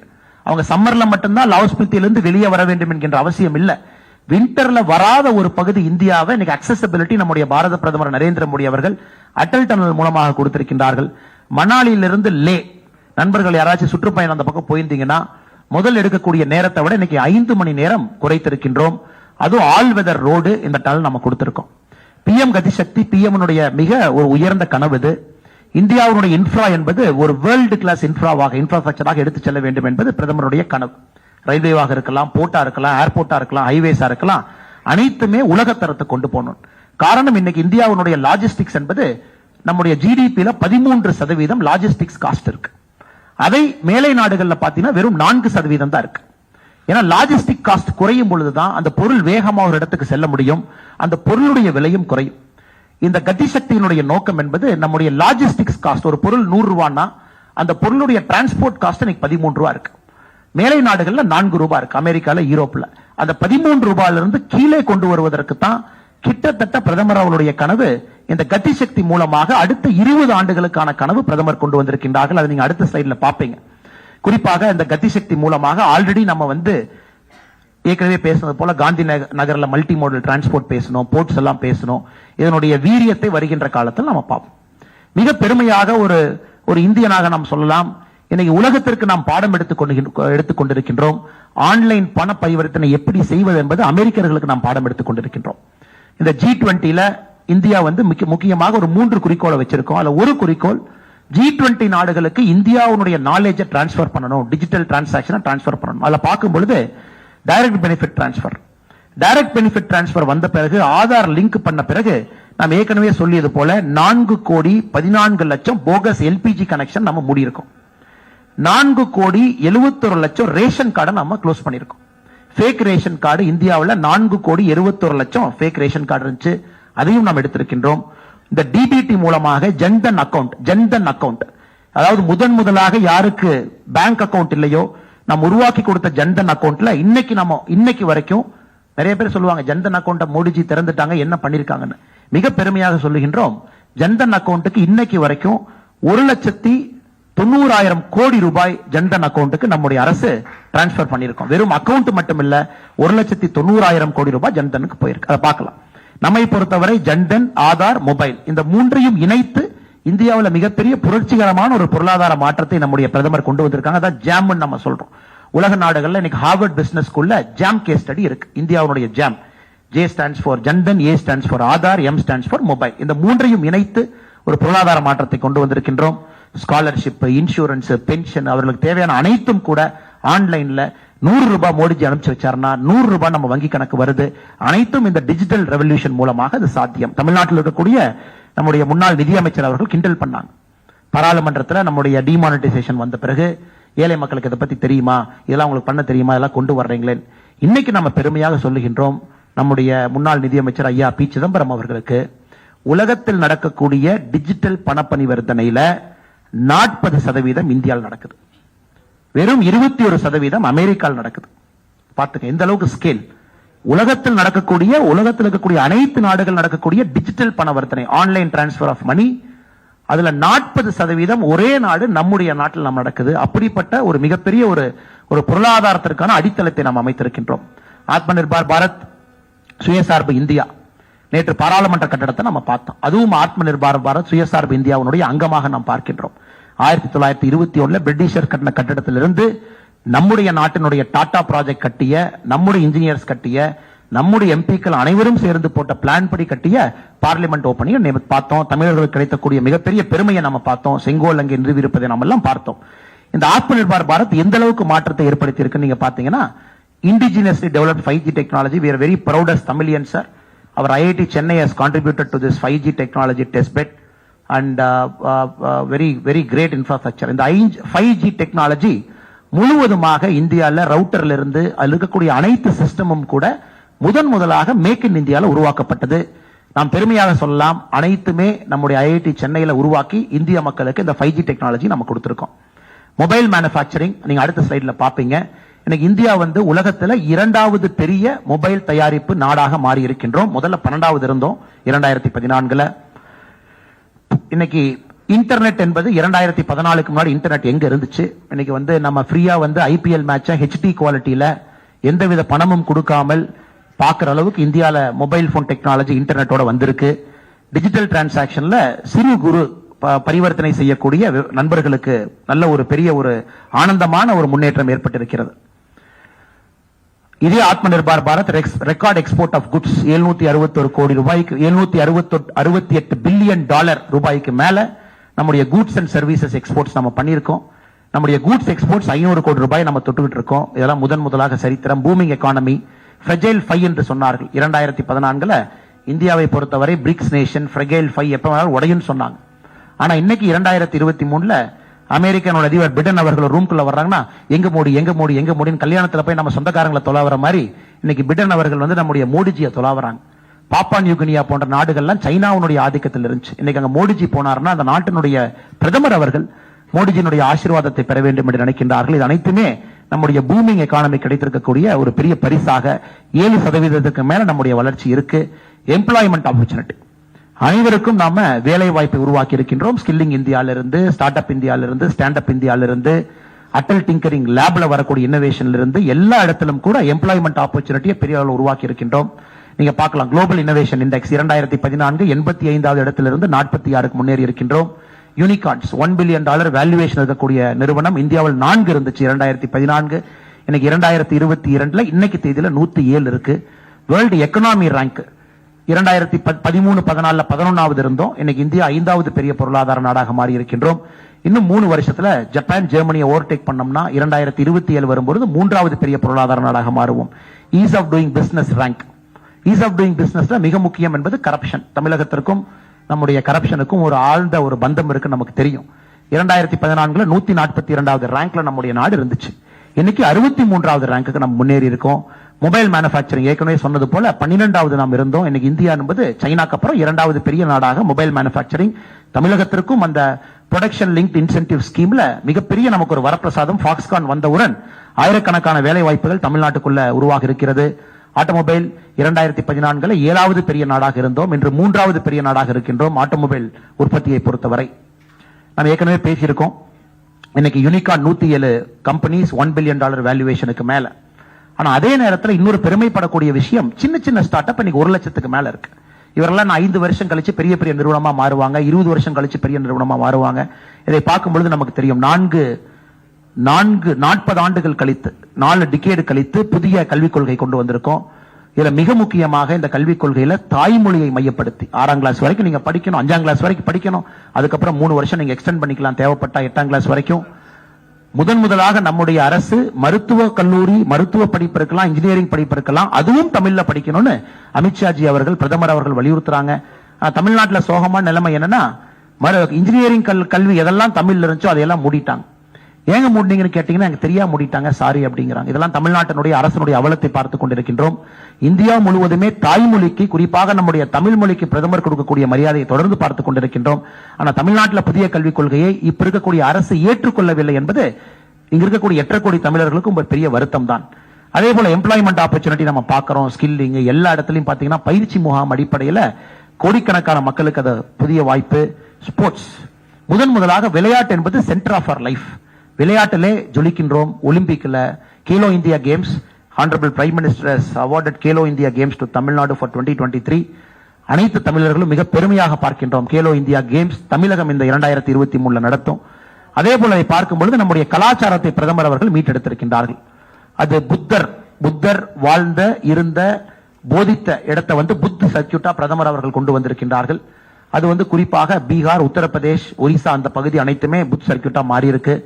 மத்திய பிரதேசனுடைய மகாகால் காரிடார், உஜ்ஜைன் காலபைரவர் அதனுடைய மாற்றம், சோமநாதர் ஆலயத்தினுடைய மாற்றம், கேதார்நாத் தாம் பிரதமர் அவர்கள் கொண்டு வந்திருக்கக்கூடிய மாற்றம், கர்த்தாப்பூர் சாஹிப் காரிடார் நமக்கு தெரியும் பாகிஸ்தான் அந்த பார்டர்ல இருக்கக்கூடியது, அதையும் கூட சிறப்பாக நாம் செய்து காட்டியிருக்கின்றோம். காசி தமிழ் சங்கத்தில் நம்ம பார்த்தோம். காசி தமிழ் சங்கம் காசி போன பிறகு எப்படிப்பட்ட மாற்றம் பந்தம் இருக்குன்னு. இதுக்கப்புறம் ராம் மந்திர் தயாராக இருக்கிறது கும்பாபிஷேகத்திற்கு. அதுவும் கூட இந்தியாவுடைய பிரதான கலாச்சாரத்தை மக்களுக்கு வெளிப்படுத்தக்கூடியதாக இருக்கும். நார்த் ஈஸ்டை பொறுத்தவரை புதிய சாலைகளாக இருக்கட்டும், விமான நிலையமாக இருக்கட்டும், பிரிட்ஜஸா இருக்கட்டும், அதுவும் ஒரு பெரிய மாற்றம் நார்த் ஈஸ்ட் கொடுத்திருக்கோம். பிரதமர் தான் நார்த் ஈஸ்ட் முதல்ல அஷ்டலட்சுமிங்கிற பேர்ல சொன்னாங்க. நார்த் ஈஸ்ட் பொறுத்த வரைக்கும் இந்திய நாட்டினுடைய அஷ்டலட்சுமி. அது கலாச்சாரத்தை நாம் ஆழப்படுத்தி இருக்கின்றோம். வடகிழக்கு மாநிலங்களை பொறுத்தவரை குறிப்பாக சுற்றுச்சூழலை பொறுத்தவரை நம்முடைய பிரதமர் மிக ஆழ்ந்த சுற்றுச்சூழல் மீது ஒரு நட்பு இருக்கக்கூடிய ஒரு மனிதர். நம்ம பார்க்க ரெனியூவல் எனர்ஜிக்கு அவர் கொடுத்திருக்கக்கூடிய புஷ் இன்டர்நேஷனல் சோலார் அலையன்ஸ் நம்ம அதை முன்னெடுத்து சென்றிருக்கின்றோம். நாம் தான் சோலார் அலையன்ஸ் தலைவராக இருக்கோம். இந்தியா முழுவதுமே ரெனியூவல் எனர்ஜி கொடுத்திருக்கக்கூடிய புஷ் இருக்கலாம். அதுக்கப்புறம் COP26ல பிரதமர் அவர்கள் முதலாக லைஃப் அப்படிங்கறத அறிமுகப்படுத்தி லைஃப் ஸ்டைல் ஃபார் என்விரான்மெண்ட் இன்னைக்கு உலகம் முழுவதுமே பேசியிருக்கோம். நமாமி கங்கா சுத்தப்படுத்தியிருக்கோம், சீத்தாவை கொண்டு வந்திருக்கோம். பிரதமர் அவர்கள் சமீபத்தில் தமிழ்நாட்டில் he has seen Bommi our two very eminent Tamilians who elephant caregivers whose film got an Oscar this year. We are very grateful. The Honorable Prime Minister made a visit and visited them. நம்முடைய பாதுகாப்பை பொறுத்தவரை உலகத்துல மிக உறுதியான பாதுகாப்பான நாடுனா Israel, India. அந்த அளவுக்கு நம்ம கொண்டு வந்திருக்கோம். அந்த பிரஜைகளுக்கு இந்திய அரசு யாரையும் விட்டுக் கொடுக்காது என்கின்ற அளவுக்கு மிக பெருமையாக, கொஞ்சம் முன்னாடி போங்கன்னா மிக பெருமையாக எங்களால் சொல்ல முடியும். சர்ஜிக்கல் ஏர் ஸ்ட்ரைக் யாராக இருந்தாலும் கூட சுதந்திர இந்திய நாட்டிற்கு பிறகு தவறு செய்வர்களை நம்ம போறோம். 370 எடுத்திருக்கோம். அடுத்து நீங்க அடுத்த சைடு வாங்க. டிஃபென்ஸ் ப்ரொடக்ஷன் 1 லட்சம் கோடி ரூபாய்க்கு மேல உள்நாட்டில் ராணுவ தளவாட உற்பத்தி, கட்டிங் எட்ஜ் எக்யூப்மெண்ட் வந்திருக்கு. பார்டர் ரோட்ஸ் அண்ட் பிரிட்ஜஸ் நம்ம வலிமைப்படுத்தி இருக்கின்றோம். மிக முக்கியம் இது. சிரியால இருந்து Libya, Yemen, Sudan, Nepal, Afghanistan இதுல எல்லாம் இந்த வார் பிரதேசத்துல யாரெல்லாம் மாட்டிக்கிட்டாங்களோ 20,000 இந்தியர்களுக்கு மேல பத்திரமா கொண்டு வந்திருக்கோம். We are extremely happy, sir. Many of our Tamil students who were struck in Ukraine, every single person without a scratch, the Honorable Prime Minister has brought them back to Tamil Nadu. We are eternally grateful for that, sir. அதே போல 2,97,00,000 இந்தியர்களை corona காலகட்டத்தில் வந்தே பாரத் பிளைட்ல கொண்டு வந்தோம். எல்லாமே அங்கங்க மாட்டிட்டு இருந்த பொழுது சிறப்பு விமானங்களை பண்ணி 2,97,00,000 பேர் வெளிநாட்டில் இருந்தவங்களை கொண்டு வந்திருக்கோம். மிக பெருமையாக நம்முடைய பத்திரிகையாளர் நண்பர்கள் முன்னால் வைக்கின்றோம். நான் பேசுறேன், பட் கொஞ்சம் பேசுறேன். So wherever I get stuck, Annamalai can step in. Why I asked him to make this presentation, because it was not in Tamil version, so I said in fluent Tamil, let it be there. See, for the media friends and for all of us, the party men, because now we have to go to the different parts of Tamil Nadu, also educate our karyakartas over there, about 9 years. The best way to make people realize what is the difference is to ask them to compare it with what it was before 9 years, before 2014. See, if you see a person, you say you have grown weak. As a doctor, I say you have grown weak. I would say that only if I have seen him when he was not weak. If I am seeing him for the first time and he is like that, I will not be able to make out.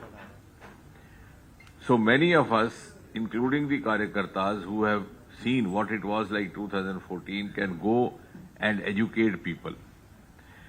Meanwhile, in 9 years, a new generation has come. They have not seen what it was before 2014. And every year we are also getting lakhs of new voters, 18 plus. They have grown up only in these 9 years, where Modi ji gave us a golden era. And they would believe that this is the time India always had. But somebody has to tell them, and they had to be cautioned that before 2014, it was something different. And as responsible young citizens, they have to guard against the earlier times happening again. What the earlier governments were doing, whether Congress or the alliance governments. So if you do the comparison from what you saw in the presentation, you saw the figures. Before 2014, there was such a huge desperation in the country, pessimism. In fact, on the 26th of May 2014, around 6 o'clock in the evening, when the swearing in happened of Prime Minister Modi ji, I wrote a small piece. I said, this is the beginning of a journey from pessimism to optimism. Because for so many years, India was known to be a country of scams, scandals, coal scam, this scam, that scam. And our youth were also disillusioned. They were looking forward to go abroad. Many of them want to go to stay back in India. Now see what is it? It is the other way around.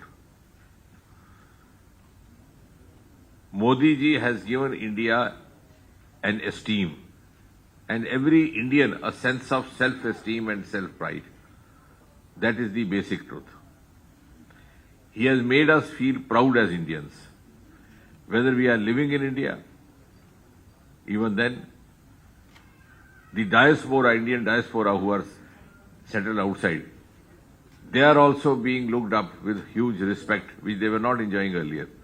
Sometimes they were even hesitant to give their introduction. The world has started recognizing Indians' caliber, their capacity, their potential.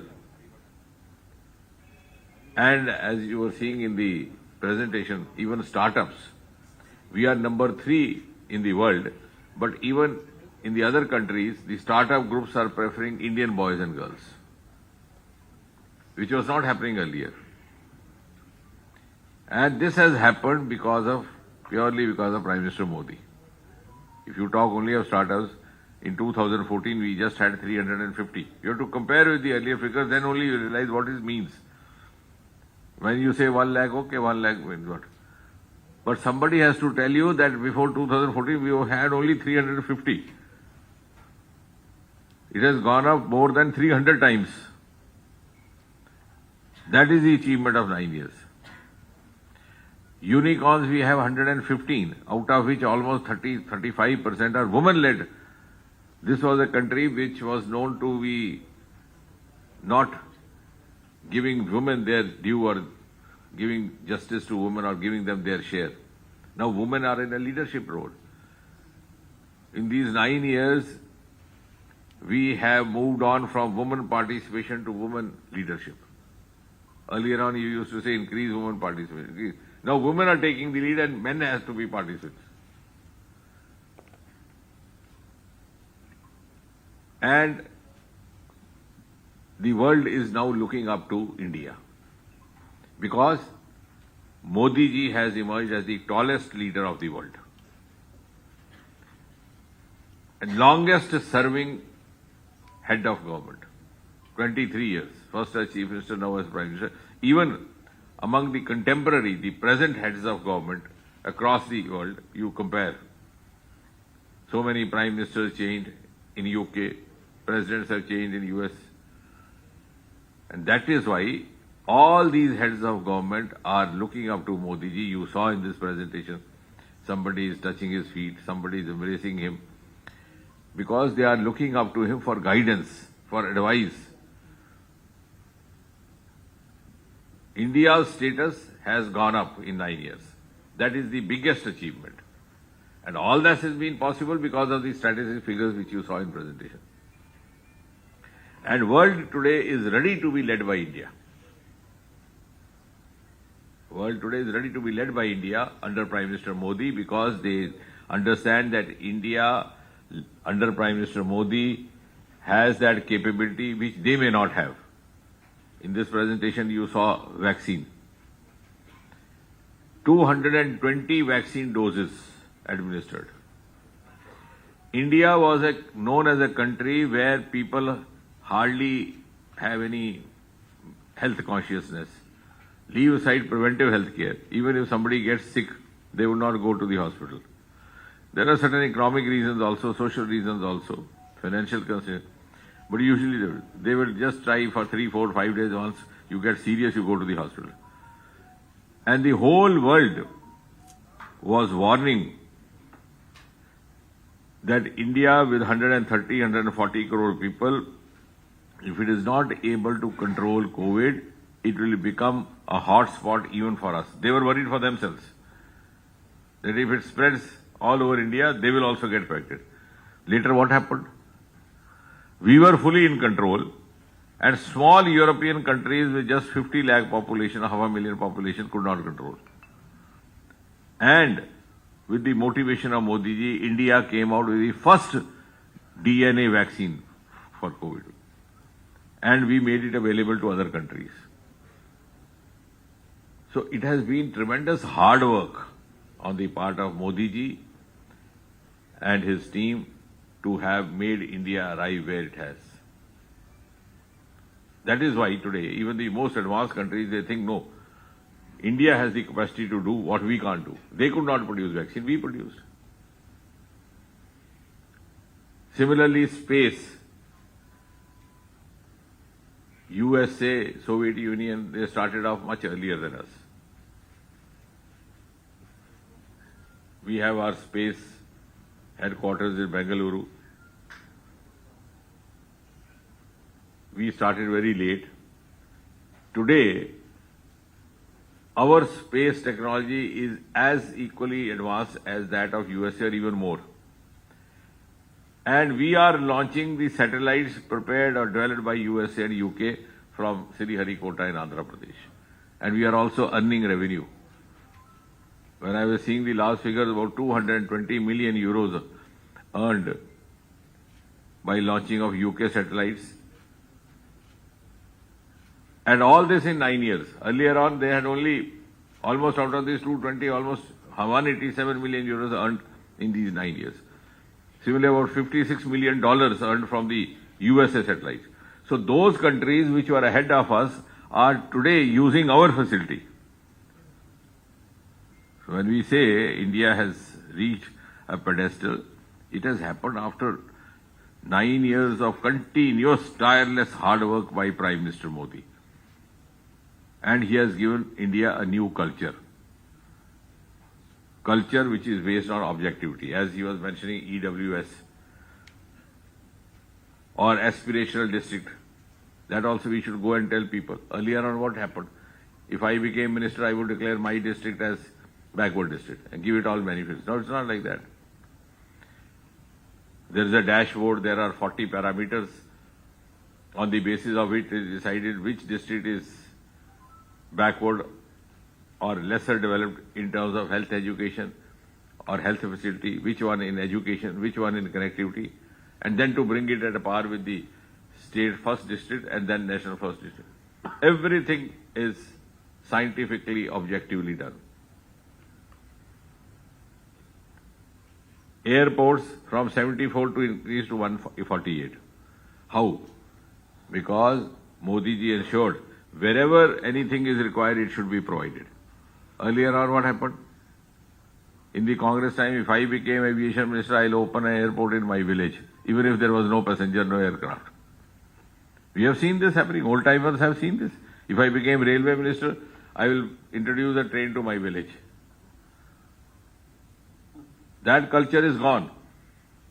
If we have developed Northeast, it is because Modi ji has given a culture of justice to all, appeasement to none. Wherever it is required, it has to be given. Otherwise, they would say, what is the fun?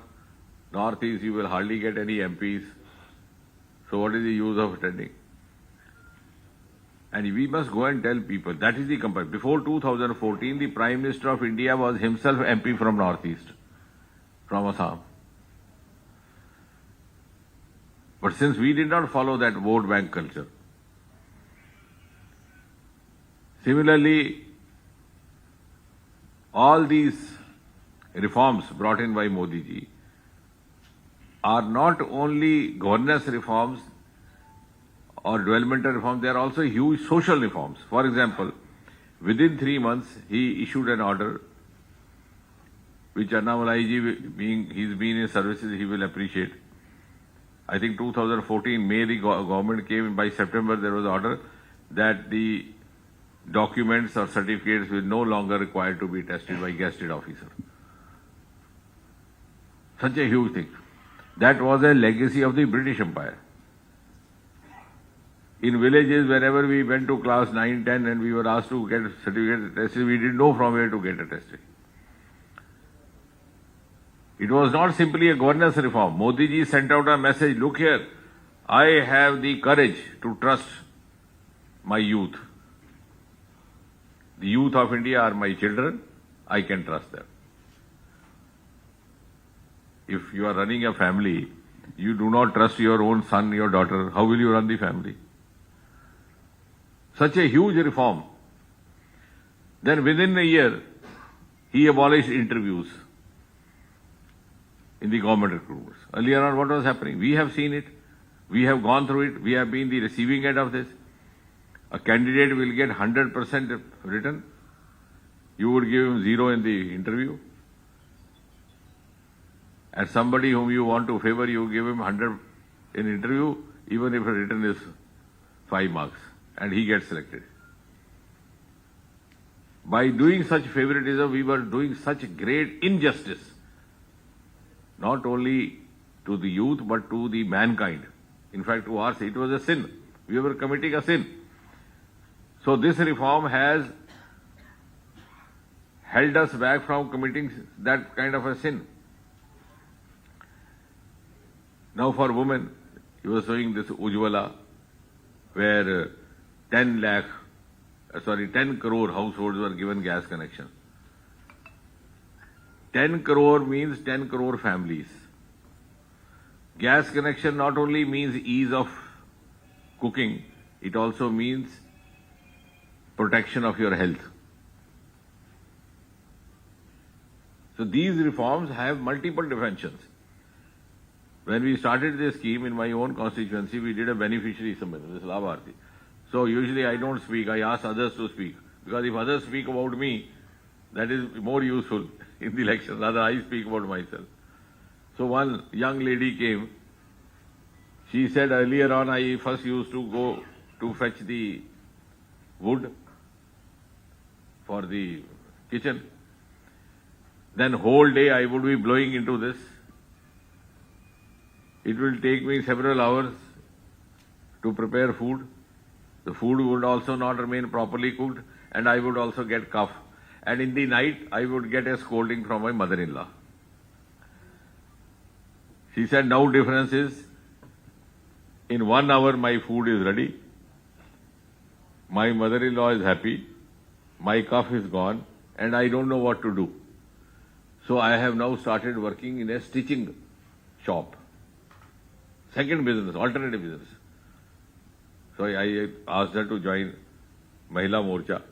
She is now a very active member of our Mahila Morcha. Because, see, now what has happened through this example? You have used the energy of this young lady for nation building. That energy was going wasted in the kitchen. And she was also getting ill health. These reforms are going to change the entire scenario in the coming generation. Similarly, toilets, 12 crore female toilets. Gave them name Samman Ghar or Izzat Ghar. Earlier what was happening? Women, many of the villages, parents were not sending girls to school because there was no toilet. I am telling you fact. These we have to tell people. These figures are okay. What you are this you will get all the copies. But how to interpret these figures? What is the implication? What is the spirit behind that? I have myself seen many people will not be sending, or the girl herself will refuse going because I can't stay in the school for 8 hours. Boys can go here there to ease themselves. She can't. And those who went because of holding back urine, they would get urinary infection. All those things. All those problems these girls were getting. What a huge service. Now, this is not only, I said there are 3 S. I was talking Lucknow. I said the security, also respect, and also convenience. So in Hindi, you can, I said it sounds Suraksha, Samman, Suvidha. Suvidha means you gave convenience to her. Suraksha means you protected her. Otherwise, she had to go out in the field. That was also sometimes a risk in the going in the morning. I have seen villages where women used to wait till morning, and before the men folk woke up, they had to go out to the fields at a particular time. Early morning, 3 o'clock, 4 o'clock. I come from that background. We have seen those places because there was no facility. Where does a woman go? Afterwards, the day starts. They were working against the nature. So what a huge reform this has happened. That is why today you have woman-led entrepreneurship. You have woman-led startups. Similarly, Jal Jeevan, this slide showed. I'm just giving you those examples so that where you can give comparison, also tell them what is the spirit. This culture, Modi ji has brought a new culture in this country. We just had, they showed now, just now the Jal Jeevan mission, which has given us 12 crore connections, 12 crore houses, that means households. You know, before 2014, it was only 3.5 crore. 3.25, not even 3.5, which means in 70 years, the earlier governments did not bother. We were carrying on same practice. Go to the well, fetch water for yourself. Go to the river, get fetch. Or you go to the river and take bath there. Or go to the seaside and have a water in this salt water. This could have happened earlier also. All these things have happened. This is a quantum jump. This is a quantum jump in 9 years. That is why the world is now seeing, oh, India has come. India's moment has come. It is not that the world is a fool. The people there, they know it is a country to reckon with. Our medical colleges were 145, now 265 added to that. As the number of colleges allotted in these 9 years are more than those constructed in 70 years. Then there are new resources discovered, the ocean resources. We have 7,500 kilometer long coastal area, including Tamil Nadu, beginning from Odisha. Nobody ever saw that side. I was telling some friends from Australia, I said, you have continent called Australia, you have island called Australia, you have country called Australia, but your ocean is not called Australian Ocean. My ocean is called Indian Ocean. Why? Because my forefathers saw there is huge wealth inside. We have not seen. We have now started this.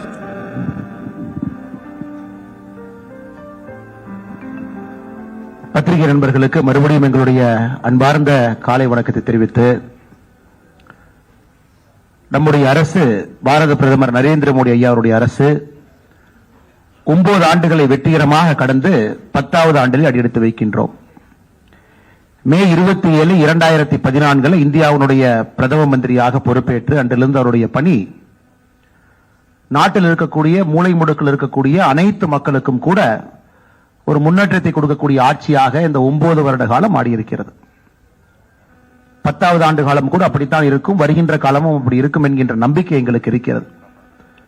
அதனால் இந்த 9 ஆண்டு காலம் நம்முடைய நல்லாட்சியை வருகின்ற 1 மாத காலம் முழுவதுமே தமிழகத்தில் பாரதிய ஜனதா கட்சி, இந்தியாவில் பாரதிய ஜனதா கட்சி அனைத்து இடத்திலும் கூட பல முக்கியமான நிகழ்ச்சிகள் மூலமாக நாங்கள் இதை கொண்டாட இருக்கின்றோம், மக்களிடம் எடுத்துச் செல்கின்றோம்.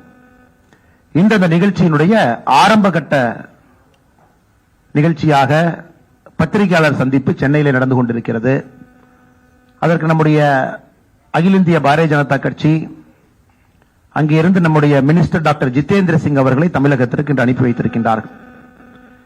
டாக்டர் ஜிதேந்திர சிங் அவர்களுக்கு அறிமுகம் தேவையில்லை. காரணம், அவர் ஒரு மருத்துவர். அவருடைய மருத்துவ படிப்பு சென்னையில இங்கேதான் படித்தார்.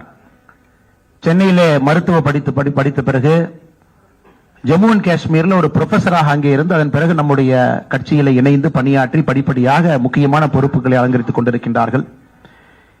He is the Minister of State Independent Charge for Ministry of Science and Technology, Minister of State for Prime Minister's Office, Personal, Public Grievance and Pension, Department of Atomic Energy, Department of Space. பல முக்கியமான துறைகளை கையில் வைத்திருப்பவர். நம்முடைய பாரத பிரதமரை மிக அருகில் இருந்து பார்க்கக்கூடிய அமைச்சர்களே மிக முக்கியமான ஒரு அமைச்சர்.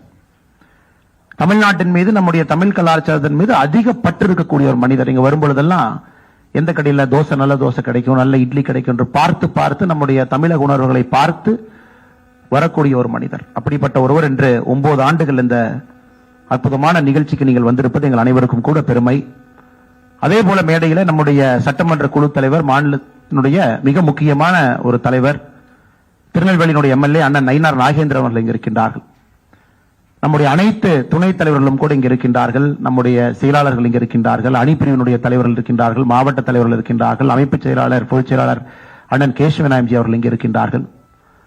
இந்த மீடியா, இந்த செல்லினுடைய பொறுப்பாளராக இருக்கக்கூடிய ஸ்ரீரங்கா அவர்கள் இருக்கின்றார்கள். இதனை ஒருங்கிணைக்கக்கூடிய மாநிலத்தினுடைய துணைத் தலைவர் அண்ணன் நாராயண திருப்பதி அவர்கள் இங்கு இருக்கின்றார்கள். பத்திரிகை நண்பர்களுக்கு ஒரு சிறிய காணொலியை நீங்க பார்த்தீங்க. நம்ம நாட்டினுடைய முன்னேற்றம், நாட்டினுடைய மாற்றம் கலாச்சாரத்தின் அடிப்படையில் எப்படி நடந்திருக்கிறது என்பதை ஒரு 3 நிமிட காணொலியாக பார்த்தோம். இது முடிந்த பிறகு ஒரு சின்ன ஒரு பவர் பாயிண்ட் பிரசன்டேஷன் இருக்கு. அந்த பவர் பாயிண்ட் பிரசன்டேஷன்ல மிக சுருக்கமாக இந்த நாடு 9 ஆண்டு காலத்துல எப்படி நாம் நாட்டை உள்கட்டமைப்பிலிருந்து அனைத்து விதமான துறையிலே அடிப்படையிலே மாற்றத்தை ஏற்படுத்தி இருக்கின்றோம் என்று சொல்வதற்காக இந்த பவர் பாயிண்ட். இது முடித்த பிறகு இது அனைத்தும் ஒரு பத்திரிகை நோட்டாக உங்களுக்கு தமிழில் வந்து சேரும். 2 மணிக்குள்ள உங்களுக்கு கொடுத்துறோம். பட் என்னுடைய வேலை இப்ப இந்த பவர் பாயிண்ட் பிரசன்டேஷன் உங்கள் முன்னால் வைப்பது. அது ஒரு ஸ்லைடாக போகும்பொழுது நான் பேசிக்கொண்டே இருக்கின்றேன். அதற்கு பிறகு அமைச்சர் அவர்கள் உங்களிடம் உரையாற்றுவார். அதனால முதல் ஸ்லைட்ல இருந்து ஆரம்பிங்கண்ணா. நமக்கு தெரியும் 2004 2014 the last decade of India's developmental journey என்று சொல்லுவோம். உலக பொருளாதார நாடுகள் அனைத்துமே வளர்ச்சி பாதையில் இருந்த பொழுது, குறிப்பாக UPA 1, UPA 2 இந்தியாவிலே எங்கேயும் பார்க்காத அளவுக்கு மிக அதிகமாக ஊழல் குற்றச்சாட்டுகள், முன்னேற வேண்டிய நாட்டை அரசியல் காரணக்காக பின்னோக்கி வைத்திருந்தார். 2014க்கு பிறகு நம்முடைய நாட்டினுடைய உண்மையான சக்தியை நாம் பார்த்துக் கொண்டிருக்கின்றோம். 9 ஆண்டு காலத்தில் அத நம்ம பிரதமர் அவர்கள் சொல்லுகின்றார்கள், முதலாக நம்முடைய நாட்டில் ஒரு புவர் என்கின்ற ஒரு வார்த்தையை நம்ம மாற்றி இருக்கின்றோம். ஒரு ஏழை மக்களால் எதுவும் செய்ய முடியாது, அவர்களால் நாட்டினுடைய வளர்ச்சிக்கு பிரயோஜனம் இல்லை என்கின்ற ஒரு காலகட்டம் காங்கிரசினுடைய மனதில் இருந்தது. அதெல்லாம் உடைத்து நாட்டில் இருக்கக்கூடிய அனைவரையும் கூட நம்ம நாட்டினுடைய முன்னேற்ற பாதையில் அழைத்துக் கொண்டு வந்திருக்கின்றோம். இது தொடர்ச்சியாக நம்ம ஒரு துறையில கூட நம்ம பார்க்கலாம். ராஜீவ்காந்தி அவர்கள் பிரதமராக இருந்த பொழுது ஒரிசால ஒரு இடத்துல சொன்னாங்க, டெல்லியிலிருந்து நம்ம 100 ரூபாய் அனுப்பி வைக்கிறோம் அப்படின்னா அது கடைக்கோடி மாநிலத்தில் இருக்கக்கூடிய கடைக்கோடி மனிதனுக்கு செல்லும் பொழுது 85 ரூபாய் எங்கேயோ காணாம போயிருது. 85% காணாம போயிருது. வெறும் 15% பணம் மட்டும்தான் அங்கே சென்று சேருகிறது என்று சொன்னார்கள். ஆனா இன்னைக்கு நாம் பார்க்கும் பொழுது டெல்லியிலிருந்து, மத்திய அரசிலிருந்து 100 ரூபாய் அனுப்பி வைத்தால் தமிழ்நாட்டில் இருக்கக்கூடிய கடைக்கோடி கிராமத்தில் இருக்கக்கூடிய நம்முடைய சகோதரனுக்கு முழுவதுமாக அந்த 100 ரூபாய் வருது. 100% எந்தவித லீக்கேஜும் இல்லாமல் ஒரு மத்திய அரசினுடைய திட்டத்தை நம்மால் செய்ய முடிகிறது. இது இந்திய வளர்ச்சி பாதையிலே மிகப்பெரிய ஒரு மாற்றம். இது அதுதான் குறிப்பாக முன்னாடி ஸ்லைட் போங்கண்ணா, சொன்னதுக்கு அப்புறம் மாத்துக்கண்ணா, முன்னாடி ஸ்லைட் போங்க. குறிப்பாக நமக்கு ரொம்ப பெருமையான ஒரு விஷயம் என்னவென்றால், இந்த கொரோனாவை எப்படி அடிப்படையில் நாம் கையாண்டோம் என்று. கொரோனா வந்த புதிதிலே உலக நாடுகள் அனைத்தும் கூட தயாராக இருப்பதாக சொன்னார்கள். அமெரிக்கா தயார் என்று சொன்னார்கள், ஐரோப்பிய நாடுகள் தயார் என்று சொன்னார்கள். ஆனால் இந்த கொரோனா காலகட்டத்தை சரியான கையாண்ட ஒரே நாடு நம்முடைய தாய்நாடு இந்திய திருநாடு மட்டும்தான். அமெரிக்காவில் இன்னைக்கும் நம்ம பார்த்தோம்னா பெருமில்லியன் டெத் கம்பேர் பண்ணி பார்க்கும் பொழுது, யூரோப்ல பெருமில்லியன் டெத் கம்பேர் பண்ணி பார்க்கும் பொழுது பாப்புலேஷனுக்கு இந்தியாவை விட பல மடங்கு இருக்கிறது. அது குறிப்பாக நம்முடைய பிரதமருடைய தொலைநோக்கு பார்வை அனைத்தும் நம்முடைய மேக் இன் இந்தியா, ஆத்ம நிர்பார் பாரத், சுயசார்பு இந்தியா, அதன் அடிப்படையில் இந்த கொரோனாவை கையாண்டு இருக்கின்றோம். இன்னைக்கு நம்ம கிட்டத்தட்ட 220 கோடி டோஸ் இந்தியாவில் இருக்கக்கூடிய அனைத்து பிரஜைகளுக்கும் அளித்திருக்கின்றோம். அதுவும் அந்த டோஸ் என்பது யாருகிட்டையும் போய் கையெழுத்து வாங்க வேண்டியதில்லை. நம்முடைய வீட்டு வாசலுக்கு, வீட்டுக்கு அருகில் இருக்கக்கூடிய பிரைமரி ஹெல்த் சென்டருக்கு அனுப்பி இந்தியாவில் ஒரு பெரிய கொரோனா காலகட்டத்தில் ஒரு பெரிய ஒரு சேவையை செய்திருக்கின்றோம் என்றால் நம்முடைய அரசு, நம்முடைய பாரத பிரதமர் நரேந்திர மோடி அவர்கள் செய்திருக்கின்றார். அதனால்தான் அங்க நீங்க பாத்தீங்கன்னா தெரியும், எந்தவித டிஸ்பாரிட்டியும் இல்லாமல் அனைவரையும் சமமாக மதித்து, விஐபி கல்ச்சர் இல்லாம, குறிப்பாக முன்கள பணியாளர்களுக்கு முக்கியத்துவம் கொடுத்து, வயதானவர்களுக்கு முக்கியத்துவம் கொடுத்து, அந்த அடிப்படையில தான் நடந்தது. யாருமே எங்கேயும் குற்றம் சுமத்த முடியாது. நான் கியூவை பைபாஸ் பண்ண, விஐபி கலாச்சாரத்துல முதல்லயே போய் நான் டோஸ் போட்டுக்கிட்டேன். இன்னைக்கு 220 கோடி டோஸ் நம்ம போட்டிருக்கோம். கொரோனா இல்லாத ஒரு நாடாக நம்முடைய தாய்நாட்டை நாம் மாற்றியிருக்கின்றோம். இது ஒரு பெரிய சாதனையாக நாம் அனைவரும் கூட பார்க்கின்றோம். குறிப்பாக 2014க்கு பிறகு நம்முடைய ஏழை மக்கள் என்கின்ற ஒரு வார்த்தையை பயன்படுத்தினோம். India is a land of rich, at the same time India never cared about poor என்கின்ற ஒரு மேலை நாட்டினுடைய வாசகத்தை உடைத்து நம்முடைய பாரத பிரதமர் அவர்கள் இன்னைக்கு 3.5 கோடி வீடுகளை கட்டி கொடுத்திருக்காங்க. 3.5 கோடி வீடுல 3.5 கோடி குடும்பம் இருக்கின்றார்கள். இந்த 9 ஆண்டுகள்ல இந்த 3.5 கோடி குடும்பம் என்பது சராசரியா நீங்க பாத்தீங்கன்னா 10 கோடி பேருக்கு மேல அந்த வீட்டுல வசிக்கிறாங்க. முதல் முறையாக அவர்களுடைய காலகட்டத்தில், அவர்களுடைய பரம்பரையில முதல் முறையாக ஒரு பக்கா கான்கிரீட் வீட்டை அவங்க பாக்குறாங்க. அந்த வீடு அவர்களுக்கு பெரிய மகிழ்ச்சியை கொடுத்திருக்கிறது. எல்லாவற்றையும் தாண்டி அவங்களுக்கு ஒரு டிக்னிட்டி, செல்ஃப் எஸ்டீம் அந்த வீடு கொடுத்திருக்கு. இது ஏழைகளுக்காக நம்முடைய அரசு தொடர்ந்து இருப்பது என்பதற்காகத்தான் இந்த கொண்டாட்டமே நாம் என்ன சொல்லுகின்றோம் என்றால், சேவா, சுசாசன் அண்ட் கரீப் கல்யாண் என்று சொல்லுகின்றோம். சேவை, நல்லாட்சி, ஏழைகளுக்கான அரசு, இது மூன்றையும் மையமாக வைத்துத்தான் இந்த ஒரு மாத காலம் இந்தியா முழுவதுமே, தமிழகம் உட்பட நம்முடைய எல்லா புரோகிராமுமே இருக்கும். 2014 பிரதமர் கண் முன்னால் வந்த மிகப்பெரிய சேலஞ்சு அனைவருக்கும் சுகாதாரத்தை கொண்டு வர வேண்டும் என்று. ஸ்வச் பாரத் மிஷன் 1 அது முடிந்து இப்ப ஸ்வச் பாரத் மிஷன் 2 இருக்கும். சுதந்திரத்திற்கு பிறகு 1947 இருந்து 2014 வரை மொத்தமாக கட்டப்பட்ட டாய்லெட் என்பது 6.5 கோடி டாய்லெட், 6 கோடியே 54 லட்சம் டாய்லெட் கட்டியிருந்தாங்க. ஆனா 2014 இருந்து 9 ஆண்டுகள்ல 11 கோடியே 72 லட்சம் டாய்லெட் நம்ம கட்டியிருக்கோம். முதலாக அவர்களுக்கு அந்த கண்ணியம் கொடுத்திருக்கோம், டிக்னிட்டி கொடுத்திருக்கோம். இதற்கு முன்பு நம்ம பத்திரிகை நண்பர்கள் உங்க செய்தியிலேயே பார்ப்போம், ஊருக்கு ஒதுக்குப்புறத்திலே காலையிலே 4 மணிக்கு ஒதுங்கிய இளம்பெண்ணை கற்பழித்தார்கள் என்கின்ற நியூஸ் எல்லாம் 2010க்கு முன்னாடி பேப்பர்ல சாதாரணமா வரும். இன்னைக்கு அதை போன்று எதுவும் இல்லை என்றால், பிரதமர் அவர்கள் தொலைநோக்கு பார்வையிலே 11 கோடி 72 லட்சம் டாய்லெட் கட்டியிருக்காங்க. தமிழகத்தில் 55 லட்சம் கழிப்பறைகள் நாம் கட்டியிருக்கின்றோம். அதை நம்ம குறிப்பாக இன்று பார்க்கும் பொழுது சகோதரர்களே, 2014 இது ரொம்ப முக்கியமான ஒரு டேட்டா. 2014 அவருக்கு ஒரு சேர் போடுங்க முன்னாடி. 2014 பிரதமர் அவர்கள் ஆட்சிக்கு வந்த பொழுது கிராமப்புறத்துல மொத்தமாக 39% கிராமப்புற வீட்டுல மட்டும்தான் கழிப்பறை வசதி இருந்துச்சு. only 39% of rural household at toilet. இன்னைக்கு அந்த டேட்டாவை நீங்க பார்க்கலாம். 9 ஆண்டுகள்ல அது 100 என்பதை நம்முடைய காலகட்டத்தில் பார்க்கிறோம். நம்முடைய காலகட்டத்தில் 100% என்பதை நம்ம அச்சீவ் பண்ணிருக்கோம். 100% கிராமப்புறத்துல நம்ம டாய்லெட் கட்டி கொடுத்திருக்கோம். பிரதமருடைய மற்றும் ஒரு பெரிய கனவு, ஒரு குடும்பத்திற்கும் கூட குடிதண்ணீர் என்பது பைப்ல வரணும், சுகாதாரமான முறையில் குடிதண்ணீர் வர வேண்டும் என்பது பிரதமருடைய கனவு. இது பிரதமருடைய கனவு மட்டுமல்ல, கர்மவீரர் காமராஜர் ஐயாவுடைய கனவு.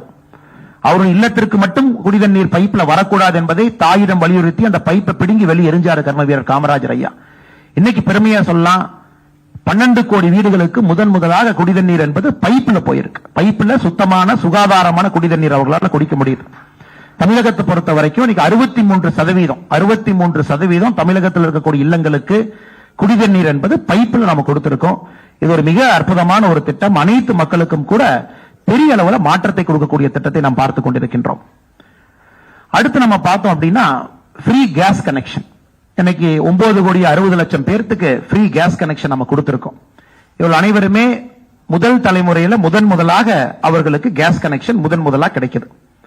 இந்த 9 கோடி 60 லட்சம் பேருக்கு கூட ரஷ்யா உக்ரைன் வாருக்கு பிறகு இன்டர்நேஷனல் கேஸ் பிரைஸ் அதிகமான பிறகு அவர்களுக்கு சப்சிடைஸ்டு சிலிண்டர் போன பட்ஜெட்ல இருந்து 200 ரூபாய் அவங்களுக்கு கிடைச்சிட்டு இருக்கு.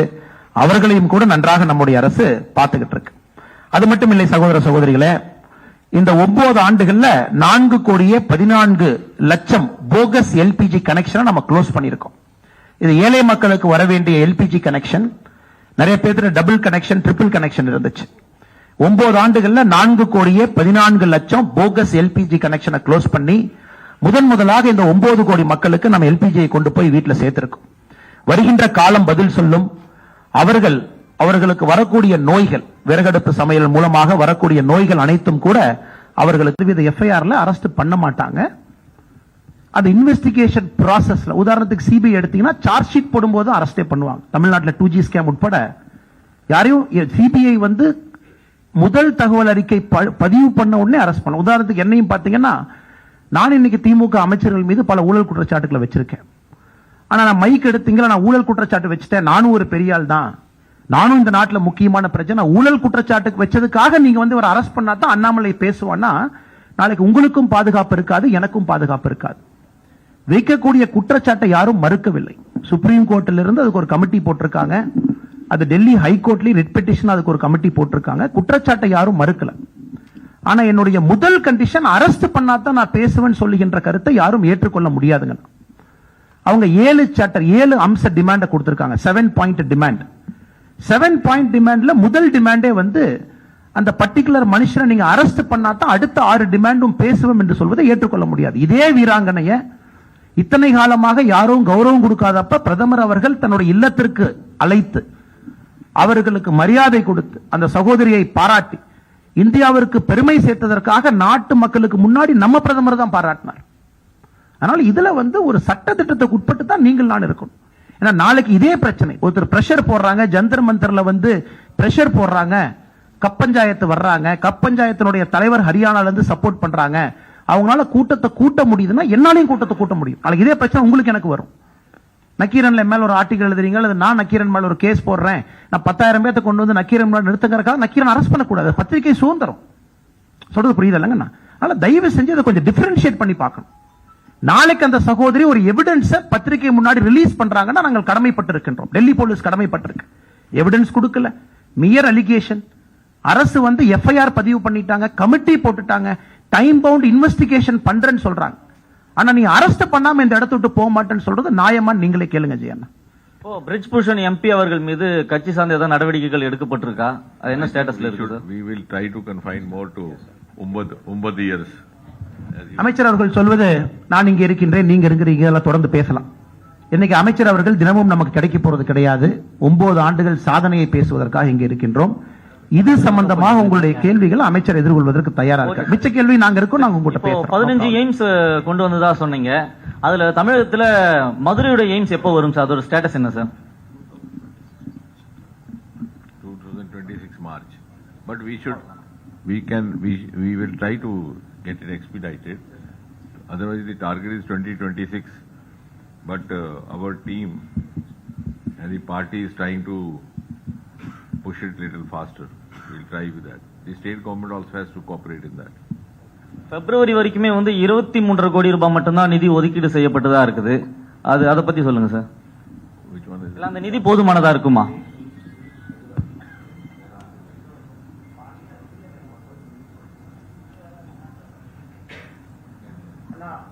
நம்முடைய அமைச்சர் அவர்கள் சொல்லுவது, இன்னைக்கு எய்ம்ஸ் மதுரை கட்டி முடிக்கப்பட வேண்டிய தேதி பாராளுமன்றத்தில் நாம் அறிவித்திருப்பது 2026 பிப்ரவரி மார்ச்ல அதை முடிக்கிறோம் நம்ம சொல்லியிருக்கோம். அமைச்சர் அவர்கள் சொல்வது இன்னும் அதை எக்ஸ்பெடிட் பண்ண போறோம். அதே நேரத்தில் இன்னைக்கு உங்களுக்கு தெரியும், ஜிக்கா ஜப்பான் கோஆபரேஷன் ஏஜென்சி எல்லாம் உள்ள இருக்காங்க. கடந்த முறை மன்சுக் மாண்டவியா நம்முடைய மருத்துவ அமைச்சர் வந்த பொழுது, what is important for them to report is that all this has happened in 9 years.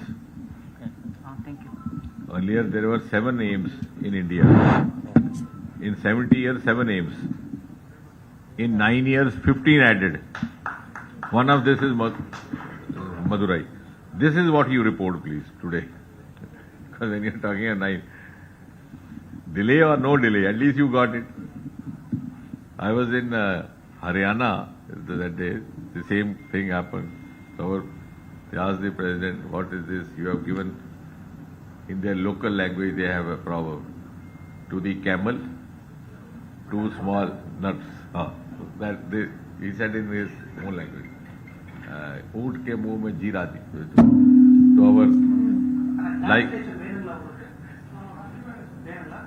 So our Annamalai ji is dynamic, immediately started explaining, look at this is this. So I intervened, I said, tell him, at least somebody gave something. Earlier nobody was giving. So what we are here to discuss and understand is that 70 years we didn't get this. Now we are getting it. So this is all centrally funded medical colleges, centrally funded aids. This is because Modi ji has given high priority to health sector. Yeah. Good afternoon, sir. I'm MG Menon here. I'm from Kodambakam Times paper. Sir, after September 30, will you be introducing the higher denomination notes? Any chances of there? I don't think I have to answer that. That is for the finance minister. She was to come here today. Incidentally, she has not come. You can keep this question there. But these are, I don't think these are the issues discussed in public domain. And moreover, today we are talking mostly in the terms of 9 years because otherwise the subject will get diluted. So you are celebrating this 9 years as for the 1 month. Can we take as BJP is starting its campaign for the election 2014 by this way? See, one thing what Modi ji has taught us, this also in 9 years, we have to go and tell people that do what is required without consideration of vote. Now he was talking of Northeast. You know, there is a state, I'll give you one example, called Mizoram. Population is 9 lakh or 10 lakh, not even. It is just like, not even Adyar, less than Adyar. What is Adyar's population? 15 lakhs. So, lesser population than Adyar. And 1 MP elected from there. That too not this party. About 6-7 years back, Israel said they have a technology to set up citrus fruit park, specialized fruit park citrus. So we asked them which is the best place. They said Mizoram. Immediately, not even a second was taken, they were allowed to take. Now if we had this election in mind, then that would not have been the right place. They would have thought of some other place. So I think Modi ji has tried to introduce, that is why, a new political culture also, that you do where it is required. Later on, let the people decide. And people have now decided that they have no better option than Modi ji. Annamalai sir, in the 1 month, எப்படி நீங்க கொண்டு போறீங்க இந்த campaign for Annamalai? They will prepare a roster and they will move all over the state. Okay. District wise அது மாதிரி. Sometimes you can brief them about the 1 month programs. Okay.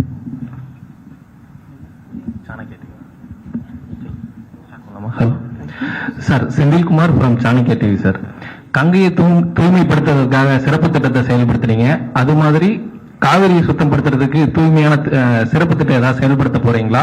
அப்புறம் Erode cancer நோய் அதிகமா இருக்கக்கூடிய அங்க இருக்க மக்களுக்கு அதிகமா கேன்சர் வருது. அதுக்கு ஏதாவது சிறப்பு திட்டம் ஏதாவது செயல்படுத்த போறீங்களா?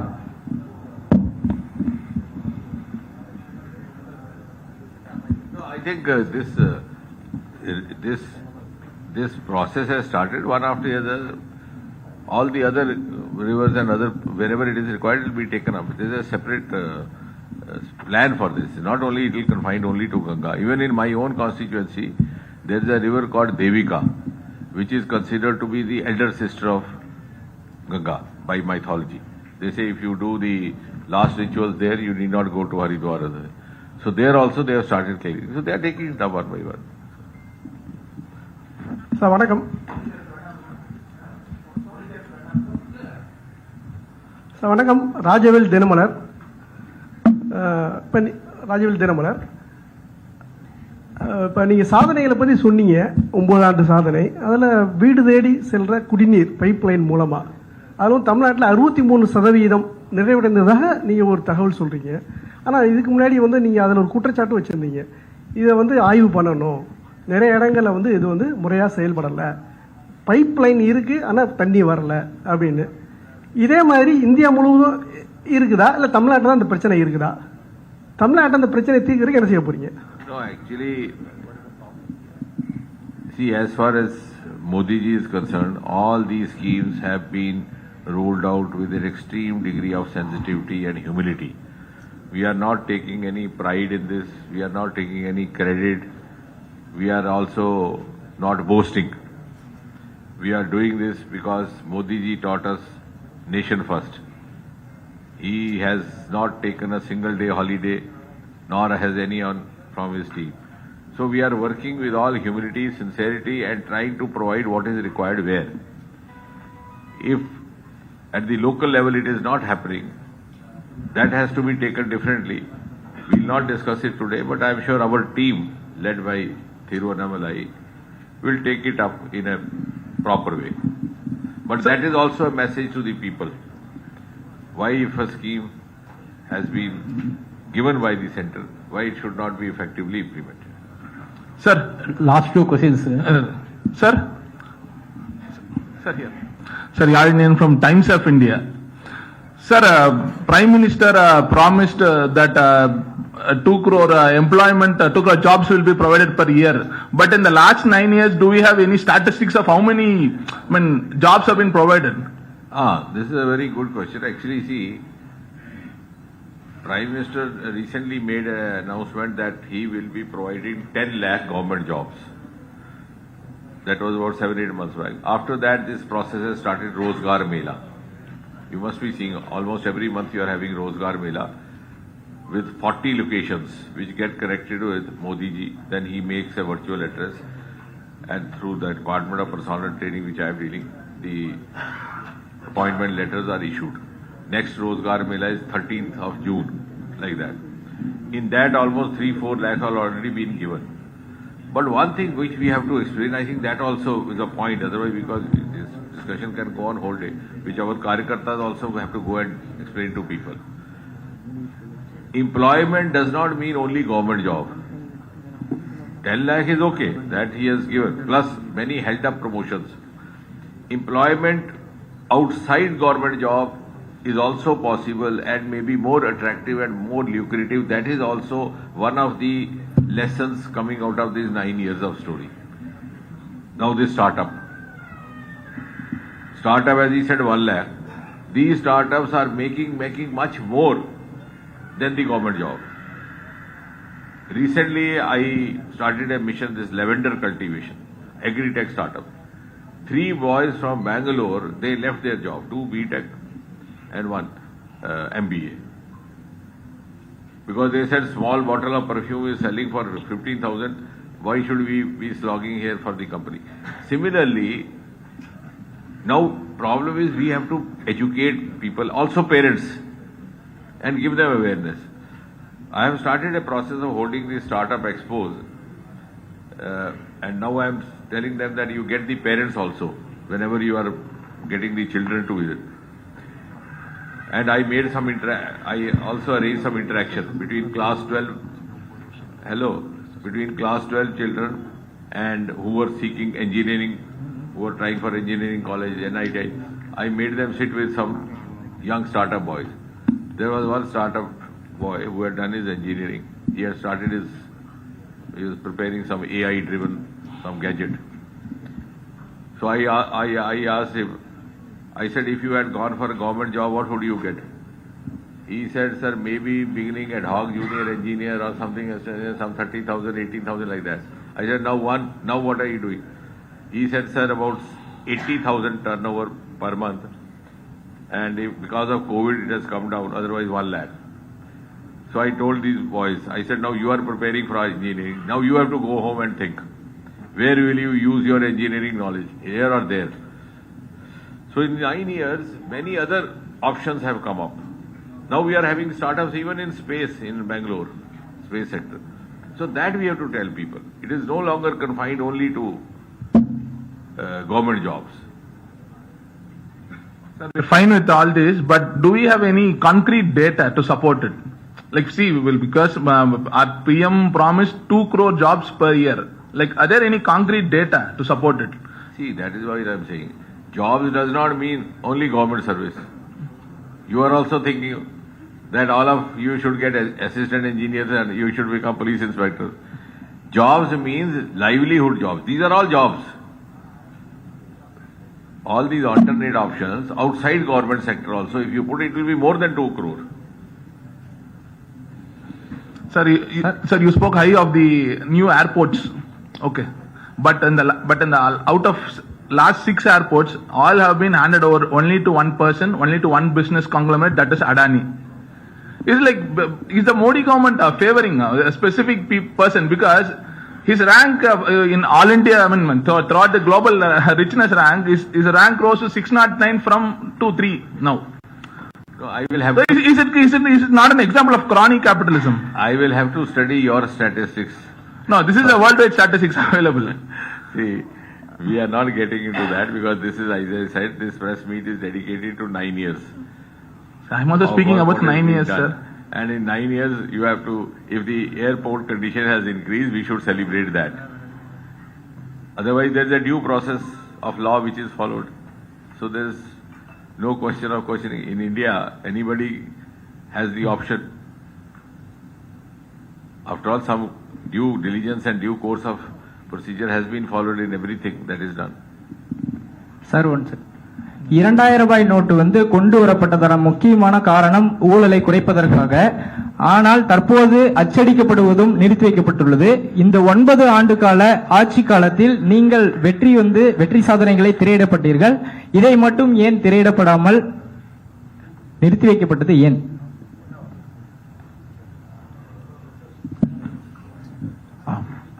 இது கடைசி கேள்வி எடுத்துக்கிட்டு நண்பருடைய கடைசி கேள்வி எடுத்துக்கலாம். நாம எப்போ இங்கதான் இருக்கோம். நம்முடைய பிரஸ் மீட் வேற மாதிரி போகும். இது வந்து அமைச்சர் இருக்கிறனால இது ஒரு மாதிரி போகும். உங்களுக்கு தெரியும், it is systematic press meet. But உங்க எல்லா கேள்விகளுக்கும் நாளைக்கு நாங்க பதில் சொல்றோம். You have come prepared from home with a subject. The subject here is different. Like you prepare guest paper for exam. You have read that question. Now the question paper is different. You start writing what you have read. So please remember, the subject today is 9 years of the government led by Modi. So don't ask the questions on the subject which you have read and come. Okay அண்ணா, உங்களுடைய எல்லா கேள்விகளுமே அமைச்சரை பொறுத்தவரை இது ஒரு அதிகாரப்பூர்வமான press meet. 9 ஆண்டு மோடிஜியினுடைய சாதனை, ஆட்சியை பத்தி பேசுறோம். மேபி நாளை நம்ம சந்திப்போம் மறுபடியும். உங்களுடைய எல்லா கேள்விகள், நம்ம டைம்ஸ் ஆஃப் இந்தியா நீங்க கேட்ட கேள்வி அனைத்தையும் நாங்கள் அதற்கு பதில் சொல்லுகின்றோம்.